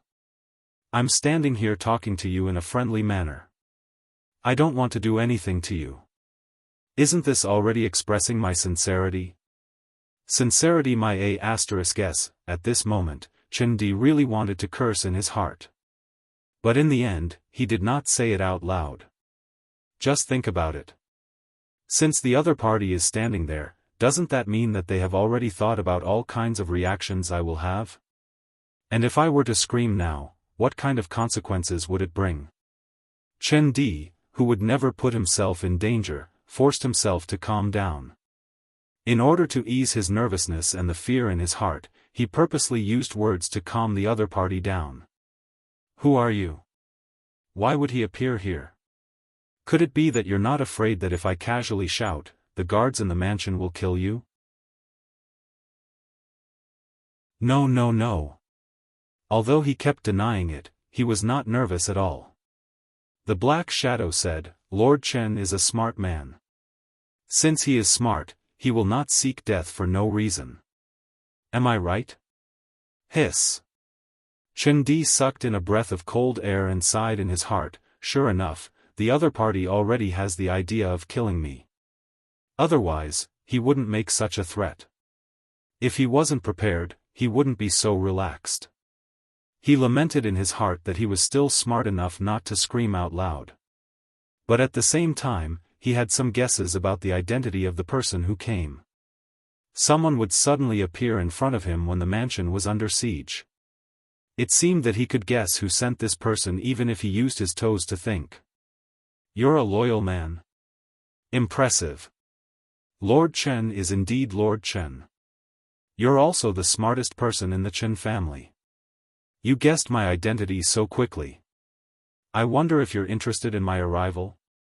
The Black Shadow chuckled. His tone was full of admiration. "That shouldn't be a problem, right? Who else could appear here at this moment other than you all? I'm just curious. This is my mansion. I've been running this place for many years. Those who can get close to this study are all people I trust. So why are you here? Do you mind telling me who's secretly helping you?" Chen Di seemed to be curious, but in fact, he was testing the Black Shadow. It seemed that he wanted to get the answer he wanted from the Black Shadow. "Huh." Another chuckle was heard.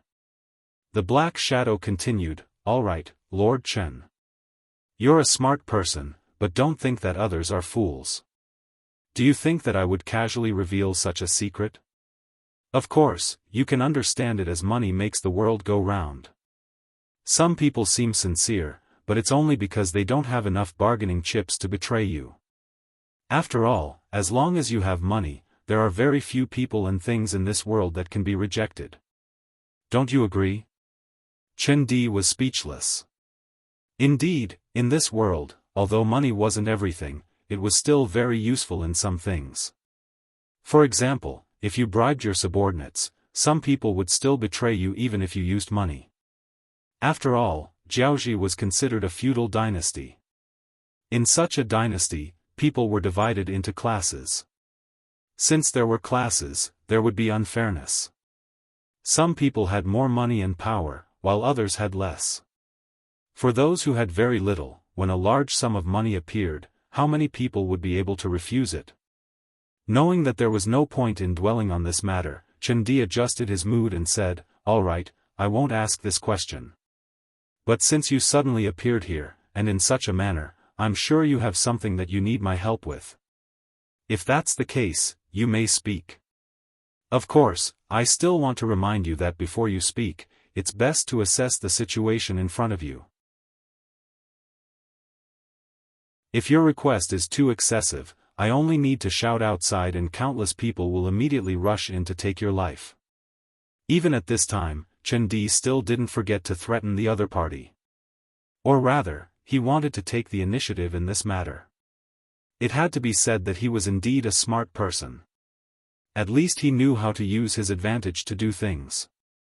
Unfortunately, this time, Chen Di was facing the Security Bureau's External Affairs team leader, Yuan.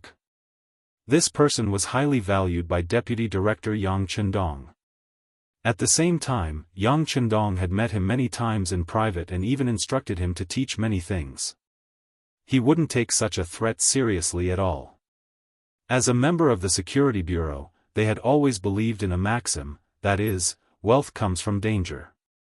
Many times, in order to complete a task, not only did they need to do a lot of foreshadowing before doing it, but they also needed to risk their lives at the last moment. Putting themselves in danger, going into the tiger's den, going to the tiger's den, and so on, these were all necessary experiences. For these senior agents of the Security Bureau who had long disregarded life and death and only had tasks and missions in their eyes, they weren't even afraid of death, so why would they be afraid of Chen Di's verbal threats? What's more, if Chen Di really shouted here, the first one to die would be the one who shouted. Therefore, in the face of Chen Di's obviously weak voice, Yang continued to laugh and said, "No. I said before that Master Chen is a smart person. You won't do such meaningless things. The most important thing is that if you shout, you will lose your life first, right? And there's no point in doing so. If you die, perhaps many people will be secretly happy. It will even be a shame for the entire Chen family. After all, who knows if we're fighting among ourselves because of the unequal sharing? You?" After Yang completely pointed out the matter, Chen Di's face became very ugly. He suddenly realized that the other party was a devil. The other party had already thought of everything. Compared to him, who was suddenly faced with such a predicament, there were too many factors that he didn't consider. Just as Yang said, Chen Di might not be afraid of death and could even shout loudly to attract the servants in the mansion, but in this way, not only would he die, but he might also die in a very stupid way. If others really thought that he was colluding with a foreign country and died because of the unequal sharing, wouldn't it cause trouble for the entire Chen family? Chen family was the second largest surname in Jianghu, second only to Yuan family. They were even stronger than the currently family of the king. But unfortunately, 10 years ago, Chen Heijin had a disagreement with the family and announced his departure from the Chen family, and had begun to decline. Although he still had some influence among the civil officials, and it couldn't even be considered small. But there wasn't a single person in the military who could make a move. If a family could only control some public opinion and didn't have an effective military to support them, one could imagine how many restrictions they would face when doing things. Take Chen Di for example. Although he had some ability, was quite smart, and had the position of a court official, he could only be confined to this small piece of land in Shiyu City. This was the disadvantage of not having military power. Without anyone to support him, his words carried less and less weight. The entire Chen family status in society became lower and lower, to the point that they were about to fall from being the second largest family. When that time came, there would be many people who would be willing to step on them. At that time, it would be the greatest test for the entire Chen family. Fortunately, a war suddenly broke out, and then the mercenaries came. After that, some of the actions against the Chen family disappeared.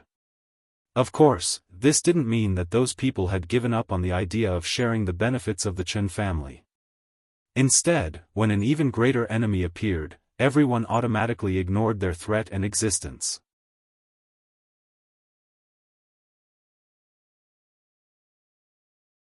Chapter 529. From a certain point of view, the appearance of the mercenaries had temporarily saved the Chen clan. At the very least, it gave them a chance to deal with the situation. Of course, if the mercenaries retreated, then it wouldn't be long before the Chen clan would still face heavy pressure and danger.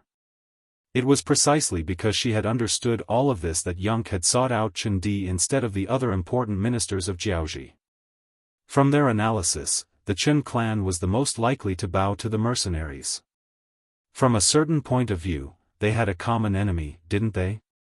Seeing that Chen Di was speechless, Skylark smiled like a winner and said, "Well, Lord Chen, you don't have to think too much.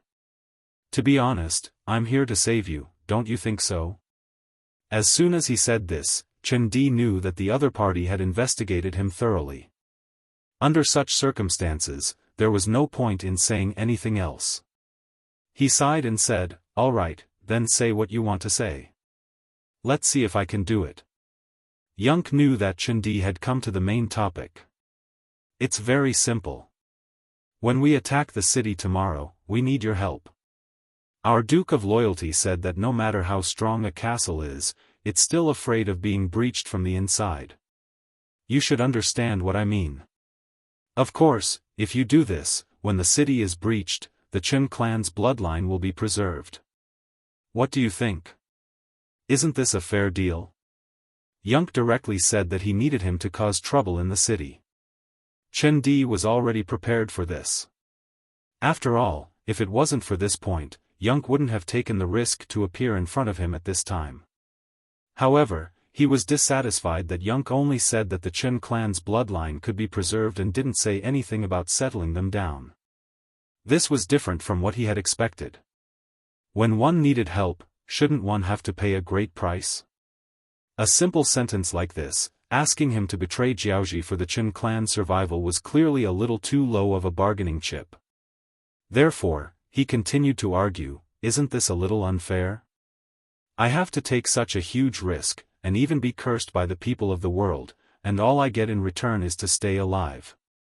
This, of course, you won't just be alive. You can also form an army of 10,000. Of course, this army can be led by your Chen family, but when something happens, you still have to listen to the mercenaries. Yes, this is already the greatest concession we can make. You should know that with the powerful firepower of the mercenaries, even if you don't do this, Shiyu City will still be destroyed. At that time, the Chen clan won't even be able to survive. This isn't something Lord Chen wants to see, right?" Chen Di originally wanted to have a good talk, but when he heard about the powerful firepower of the mercenaries, his whole face turned ugly. Then he thought about how powerful the enemy they were facing this time was. Even if I don't contribute, it's only a matter of time before Shiyu City falls. When that time comes, will he blame himself for giving up the opportunity in front of him? Once his clansmen knew that there was a chance of survival in front of them, but he didn't fight for it, those people would definitely tear him apart. This was not a fair negotiation to begin with.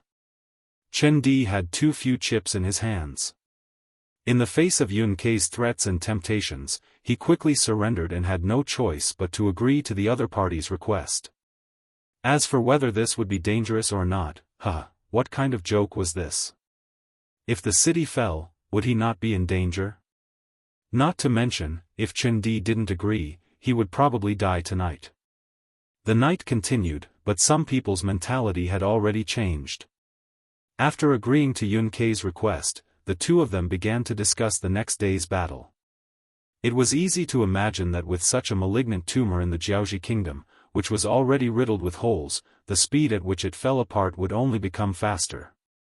The sky would eventually brighten.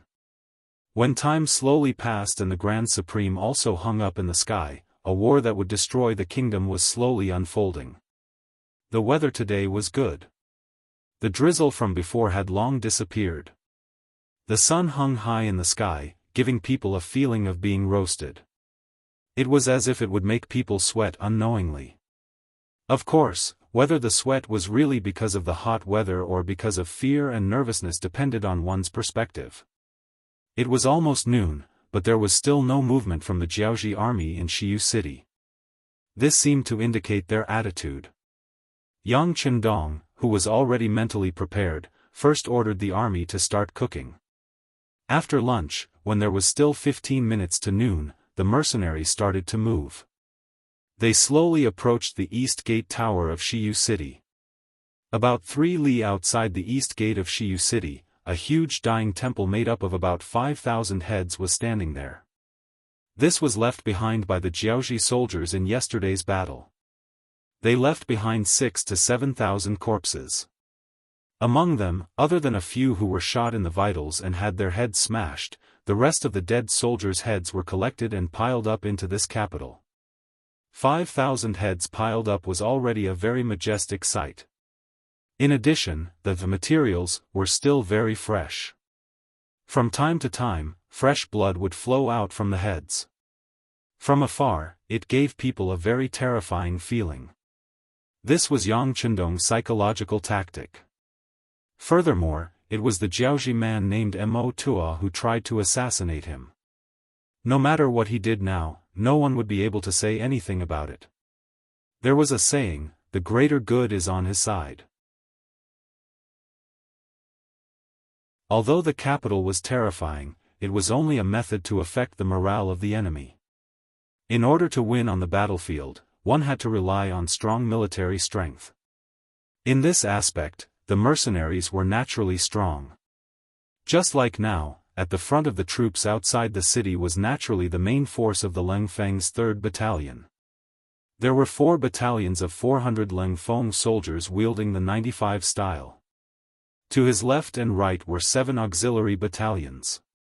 2,800 soldiers in camouflage uniforms without any military ranks held Type 81 rifles in their hands. They were like lions trying to catch a rabbit, ready to pounce at any moment. Behind the auxiliary battalions were 18,000 Jiaoji mercenaries. They were all wearing the Jiaoji army uniform. The only difference was that each of them had a white towel of the same color on their right arm. This was used to differentiate them from the Jiaoji soldiers in the city. Behind the Jiaoji mercenaries were the 7 auxiliary battalions. Each of them held a steel blade or a spear in their hands. Their movements were uniform. Their existence was to tie up the loose ends and prevent the Jiaoji mercenaries from betraying them. Although anyone with a discerning eye could see that Jiaoji was on the losing side, anything could happen before a conclusion was reached. One shouldn't have the intention to harm others, but one should always be wary of others. Behind the 3,000 temporary auxiliary soldiers, there were many figures in military green camouflage uniforms. There weren't many of them, only 100 or so. However, those who were familiar with the mercenaries knew that this was the core of the troop. In fact, this was also where Yang Chendong was at. Beside him, there was a platoon of Leng Feng soldiers, Wolf Fang Special Forces, Ghost Sniper Team, and the 1st and 2nd Guard squads. The battle was about to begin, but Yang Chendong didn't look at the situation in front of him. Instead, he squatted down and stroked a few pieces of military green metal equipment as if he was caressing a beautiful woman. If there were soldiers from later generations who could see this scene, they would definitely shout out, "This is a mortar." That's right, it was a mortar. Yang Chendong thought for a long time last night. In the end, he rejected the idea of taking out the huge cannons from the warehouse. However, he didn't do nothing. He still took out a new weapon like the mortar for today's battle. Since he had the warehouse in his hands, wouldn't it be a waste if he didn't make good use of the things inside? Whether it was the Leng Feng soldiers, auxiliary soldiers, or even temporary auxiliary soldiers, it wasn't easy to nurture these future Leng Feng soldiers. If he had the ability to make them sacrifice less, he wouldn't be stingy with taking out more things. The mortar was what he prepared. The mortar was a type of curved smoothbore cannon with a short body, a large angle of fire, and a high trajectory arc. It was loaded from the muzzle and fired a projectile with a tail fin. It was loaded from the muzzle and fired in a curved manner. The cannon was short, had a short range, and was light and flexible. It could shoot targets behind cover. Since the invention of the mortar, it had always been an effective suppressive weapon to support and accompany infantry in combat. It was an extremely important conventional weapon for infantry. And Yang Chendong took out the 100 mm mortar used by the active Chinese regiments. The 100mm mortar used by the active Chinese regiments was the caliber of the mortar. The total weight was about 100 kilograms, the maximum range was 8,000 meters, and the effective killing radius was about 20 meters. This type of mortar wasn't the largest caliber, nor was it the smallest. The weight of 200 kilograms wasn't too heavy. At least a few people could easily lift it up. Early in the morning, when the 5 mortars appeared in Yang Chendong's tent, only Tiger's Mane and Beta Persei were surprised. Fortunately, they had seen this kind of thing many times before. Since the young master didn't explain it to them, they naturally didn't ask anything. As for the others, when they saw that Tiger's Mane and Beta Persei didn't show the slightest surprise, they didn't ask. They all thought that this was originally arranged by the 6th young master. Yang Chendong could feel a trace of confusion in Tiger's Mane and Beta Persei's eyes, but he didn't explain. Didn't they all think of him as a god? Then he would continue to be one.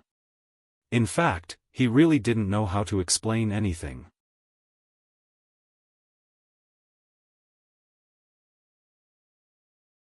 Chapter 530.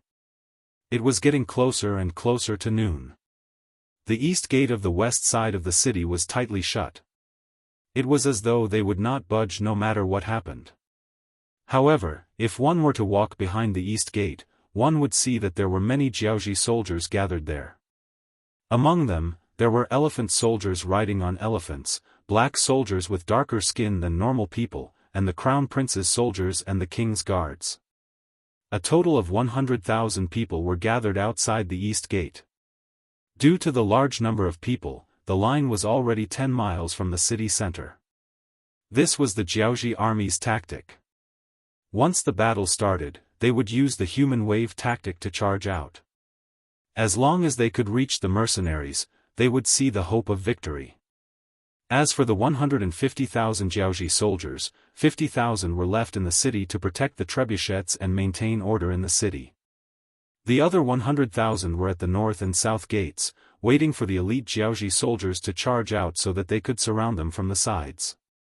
In short, they wanted to use their advantage in numbers to fight to the death with the mercenaries. Inside the east gate, 10,000 crown prince's soldiers were ready to charge at the front lines. Behind them were 10 moving metal chariots. Inside the chariots were some strong men who used their legs to help them move. In the eye sockets of the chariots, there were 20 crossbowmen who were ready to fire at any time. These were the defensive measures that the Jiaoji army had come up with in a short period of time to counter the fire of firearms.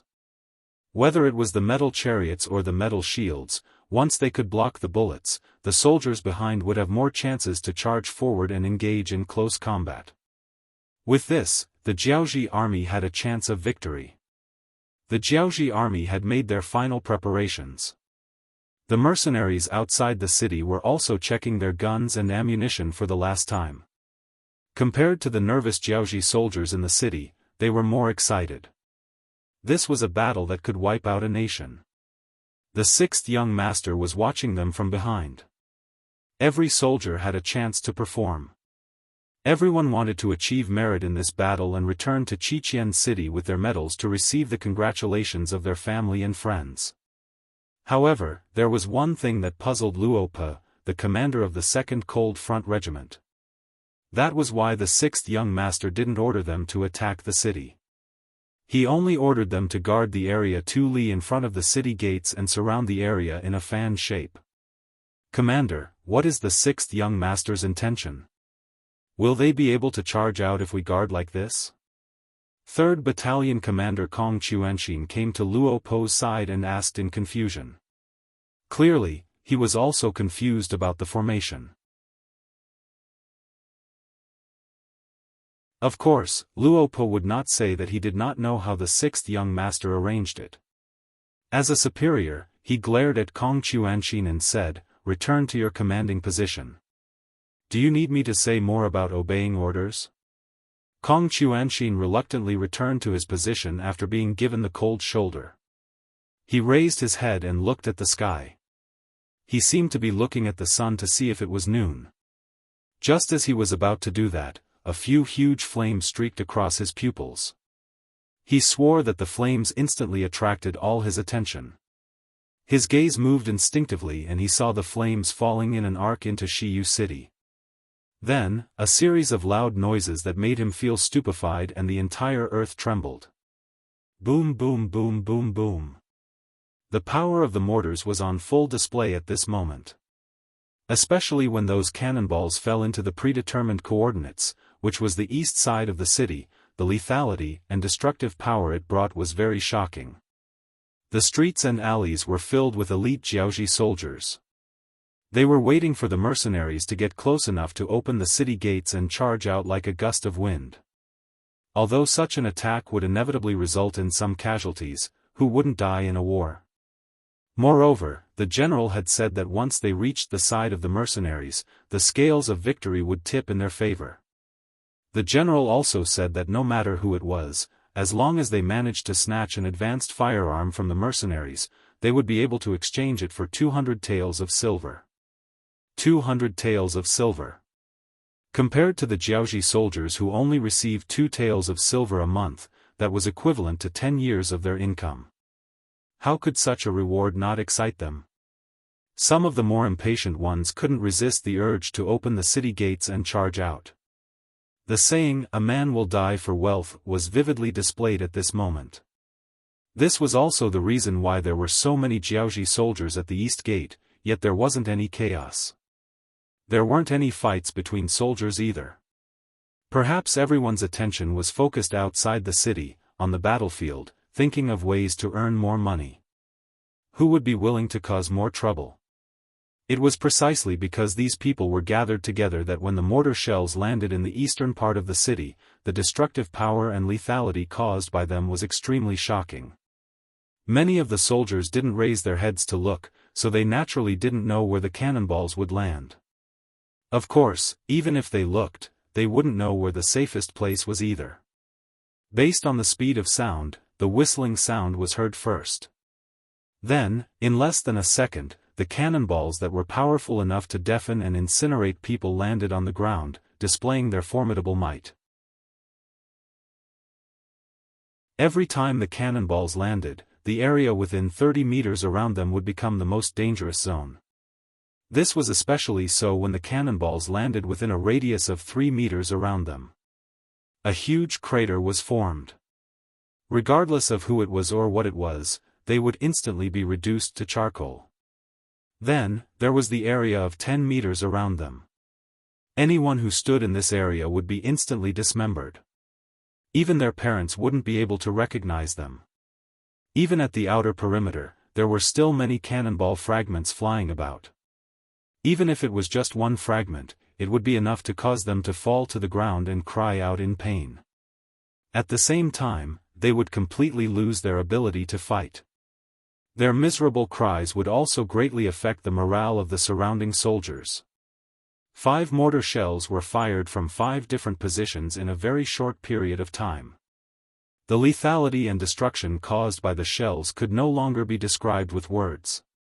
For some of the Jiaoji soldiers, there was nothing to be afraid of. Or rather, they didn't know what fear was. However, for those who were still alive, it was indeed a great shock. That kind of feeling could really be described as a living hell, because they didn't know where that godlike thing would land next. Would it just happen to land on their heads? One had to know that this was a mortar taken out from Dachang. Even the shells were produced by Dachang. This made their accuracy and explosive power extremely high. These cannonballs were also developed by the modern army after countless efforts and experiments. They were meant to be used by the grassroots army and were extremely useful. The 25 cannonballs were equivalent to 25 godlike things. This had already scared the higher-ups of Jiaoji silly. King Li of Jiaoji was already dumbfounded. He didn't know what to say, nor did he know how to describe his current feelings. Perhaps if he had to say it, King Li would definitely curse him for not saying anything when he had such a powerful weapon and only using it now. What was the point of fighting this war then? If the godlike thing was even more furious, perhaps there wouldn't even be a need to fight this war. Shiyu City would be bombed into ruins and all of them would become fertilizer and be buried in this land forever. Father, what should we do? The crown prince, Li Yuanlong, was also enraged by the god of heaven and lost his temper. He looked at his father with eyes filled with endless fear and terror. Open the city gates and rush out. No matter what, we can't admit defeat like this. Also, think of a way to leave behind some of our elites. We will leave from the west gate and head to the commandant city. King Li had no choice but to prepare for the worst. Abandoning Shiyu City and heading to the commandant city was a chess piece that Li had prepared. He thought that this move wouldn't be necessary and would only be used after a period of time. However, it seemed like he had no choice but to use it in advance. Yes. Crown Prince Li Yuanlong calmed down a little after hearing his father's words and went to pass down the order. Outside Shiyu City, the mercenaries were also shocked by the power of the mortar. In fact, it wasn't the first time some of them had seen the power of a cannon. In fact, the power of a cannon was far greater than the power of a mortar. However, because they hadn't received any news previously, they were shocked by this sudden change. Look, the city gates are open. The Jiaoji soldiers are about to rush out. It was unknown which Leng Feng suddenly shouted, drawing everyone's attention to him. As the commander of the 2nd Regiment, Luo Po's ears were still buzzing. No matter what, the fact that he was able to take on the role of a regiment commander was enough to prove his high mental fortitude. Therefore, when he saw that the city gate was open from the inside, he began to shout loudly. At the same time, he also gave an order, everyone, get ready. Our chance to shine is here. Check your guns and prepare grenades.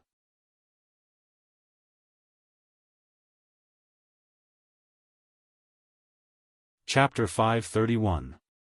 The order was passed down one by one. Soon, a main battalion of the Cold Vanguard Battalion and 7 auxiliary battalions raised their guns and aimed at the Jiaoji soldiers coming out of the city. It had to be said that elites were indeed elites.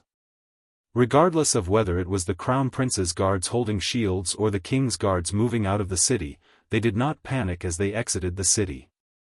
It was as though the cannon fire did not affect them too much. That was the truth. The cannon fire landed on the east side of the city.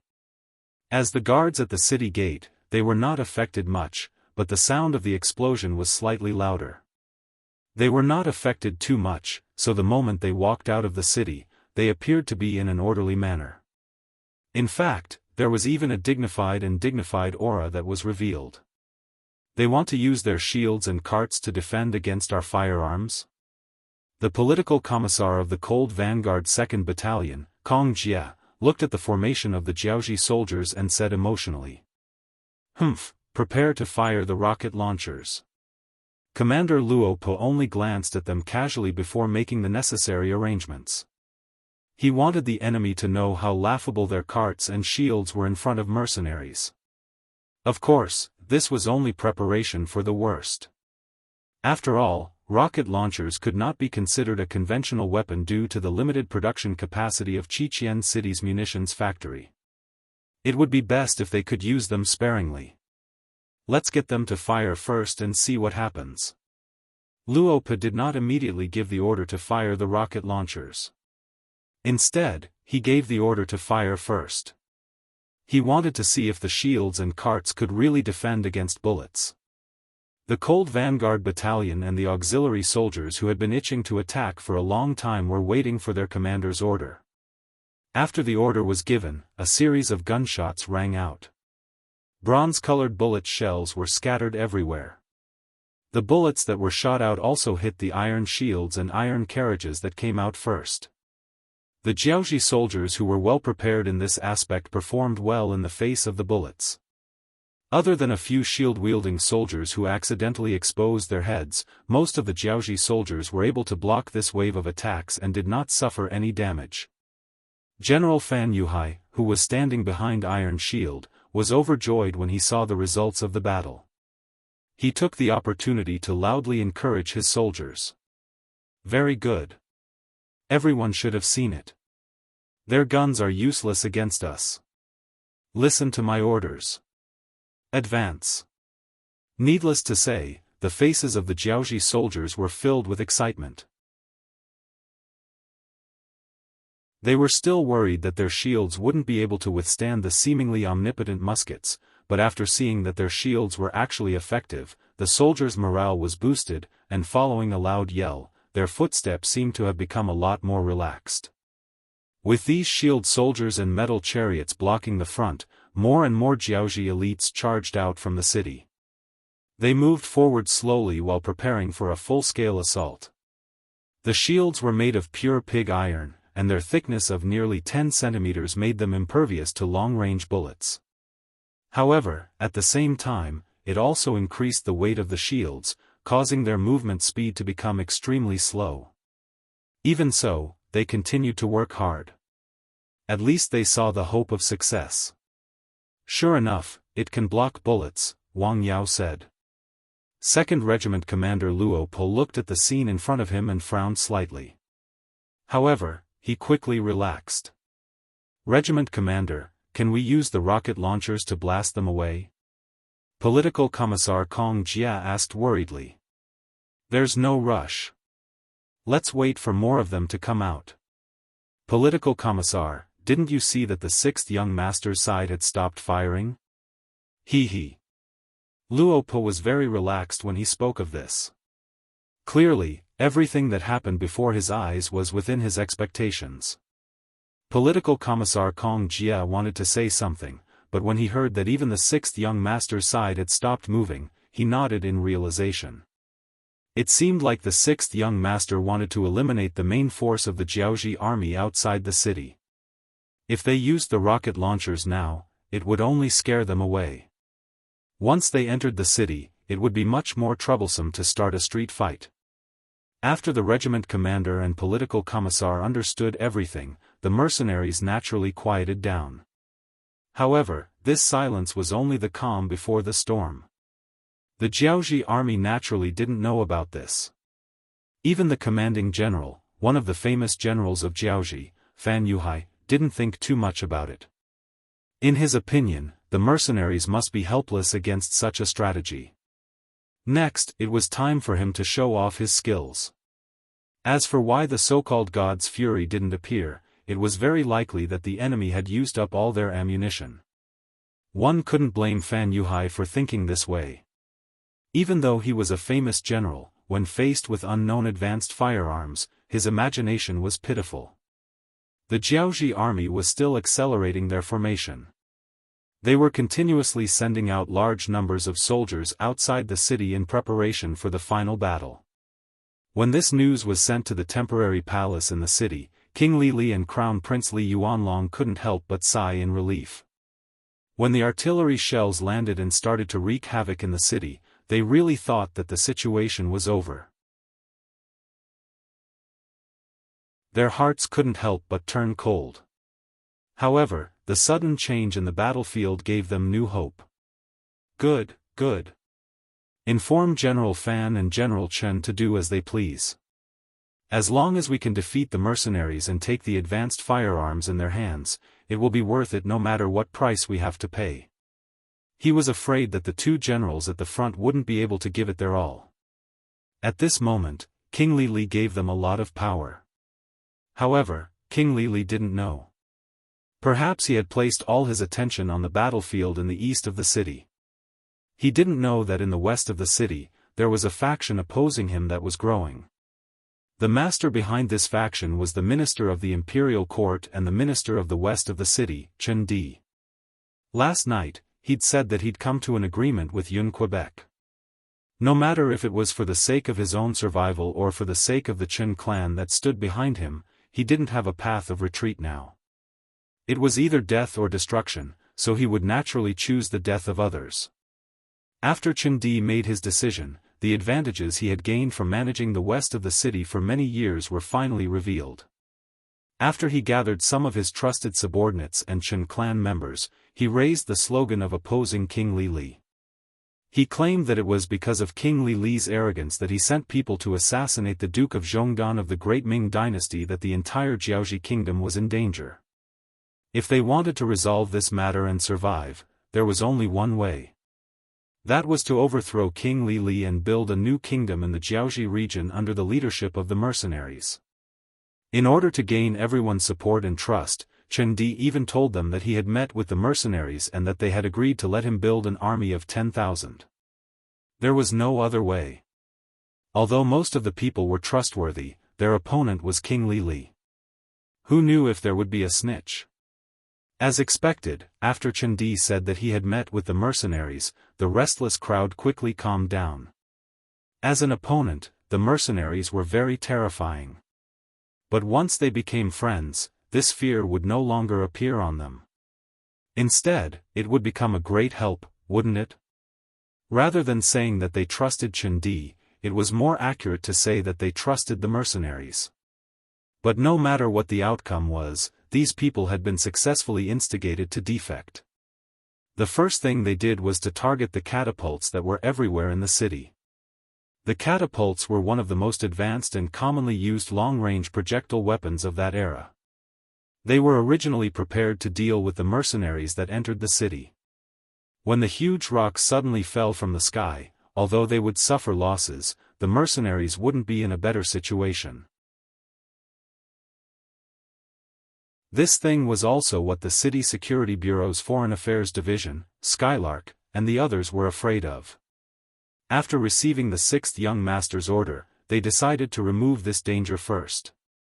This also made Chen Di and the others valuable to be used. With these people's response and their subordinates, the 10,000 Jiaoxi soldiers were quickly under their control. Then, they charged towards the catapults in the city and began to destroy them. King Li Li didn't know about this. By the time he received this news, the situation had already been decided and the losses could not be recovered. Outside the east side of the city, apart from Crown Prince Li Yuanlong, who had followed his father's orders and called back the 5,000 Crown Prince guards, the other 100,000 elites were quickly leaving the city and getting into formation. An army of nearly 100,000. If all of them were deployed, it would be a very large force. Just looking at it from afar would make one's legs go soft and their entire body tremble. After all, this scale was enough to make anyone who was advancing feel fear. Commander Luo Po also knew this and didn't want his soldiers to experience this. Although he had confidence in the mercenaries, especially in Ling Feng, it was better not to try some things. Therefore, when the other side left the city with about 50,000 people, he waved his hand and ordered the 5 rocket launchers to each lead 5 deputies to move to the west of the city under the East City Gate. There was no other way. The effective range of the rocket launcher was only around 200 meters. Right now, the distance between the two sides was at least 500 meters. Although this distance was shrinking as the Jiaoxi army continued to leave the city, he couldn't wait any longer. He could only order the rocket launchers to attack first.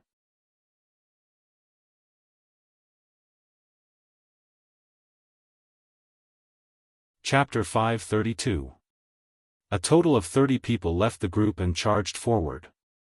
This scene was witnessed by the commander of the Jiaoxi army, General Fan Yuhai. Although he did not know what these people were doing, his instincts told him that they were up to no good. However, even though he knew this, he did not have any better ideas. After all, the movement speed of the Iron Shield soldiers was too slow. If he sent other people to charge forward, they would be met with countless musket fire. It was no different from seeking death. The only thing he could do now was to wait and see what the other side was going to do. Of course, if the other side really rushed to 100 meters away from him, then the crossbowmen in the iron carriage would be able to play their role. Those crossbows had been heavily modified and could shoot up to 130 meters away. Within this distance, they were the kings of existence. Obviously, the rocket launchers had a range of 200 meters, so they definitely wouldn't rush into the range of 130 meters. When the distance reached 180 meters, they took the initiative to stop. Then, they put the rocket launchers on their shoulders and prepared to fire the rocket launchers. What are they doing? Seeing this scene, the Jiaoji soldiers could not help but stop in their tracks. Even the Iron Shield soldiers and Iron Chariot soldiers did the same. Before figuring out the enemy's goal, no one would foolishly charge forward. Under everyone's gaze, the 5 soldiers with the rocket launchers launched their unique attack. Boom boom boom boom boom, 5 strong lights flashed, and in less than 2 seconds, they were accompanied by a series of loud rumbling sounds. In the front row of the Jiaoji army, the Iron Shield soldiers were engulfed by the powerful force of the rocket launchers and fell to the ground. Even 2 out of the 10 Iron Chariots were hit. The instantaneous high temperature and the aftermath of the explosion turned the Iron Chariots into fiery red chariots. The Jiaoji soldiers inside were turned into roasted ducks. No! Seeing how powerful the rocket launcher was, Fan Yuhai, who was hiding behind the Iron Shield soldier, screamed in pain. As if to prove his cry, a series of gunshots were heard.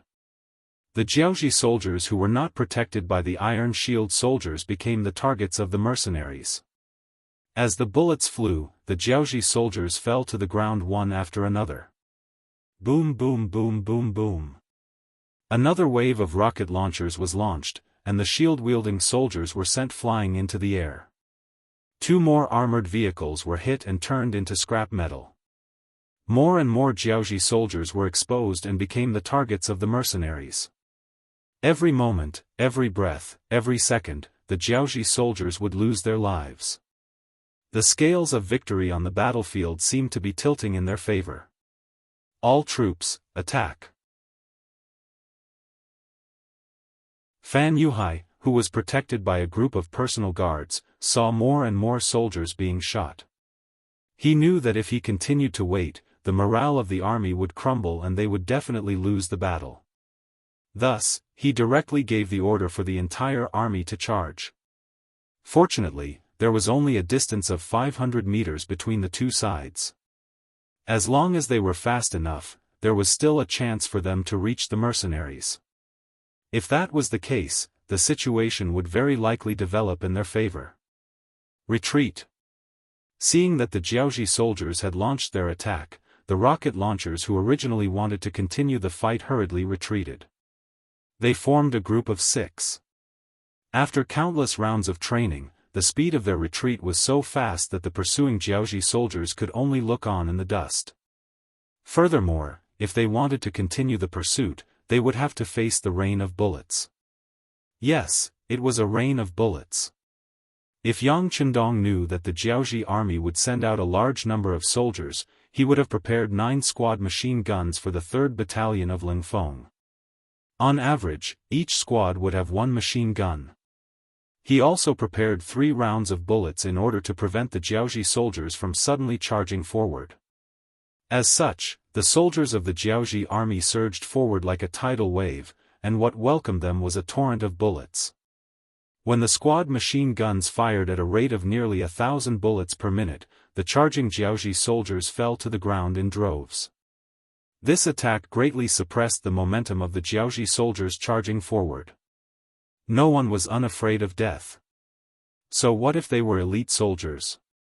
With the help of the squad machine guns, the charging momentum of the Jiaoji soldiers was greatly suppressed. This caused the 2 generals, Fan Yuhai and Chen Heijin, to have a pained expression.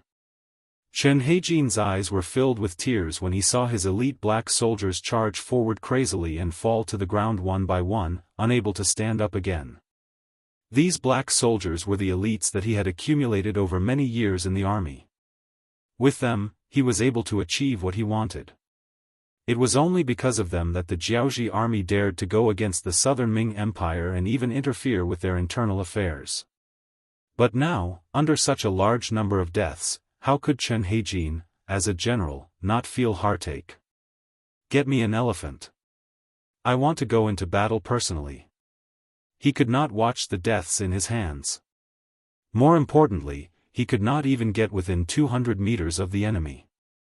At this moment, Chen Heijin was furious. Not only that, he even made the decision to go into battle personally. General.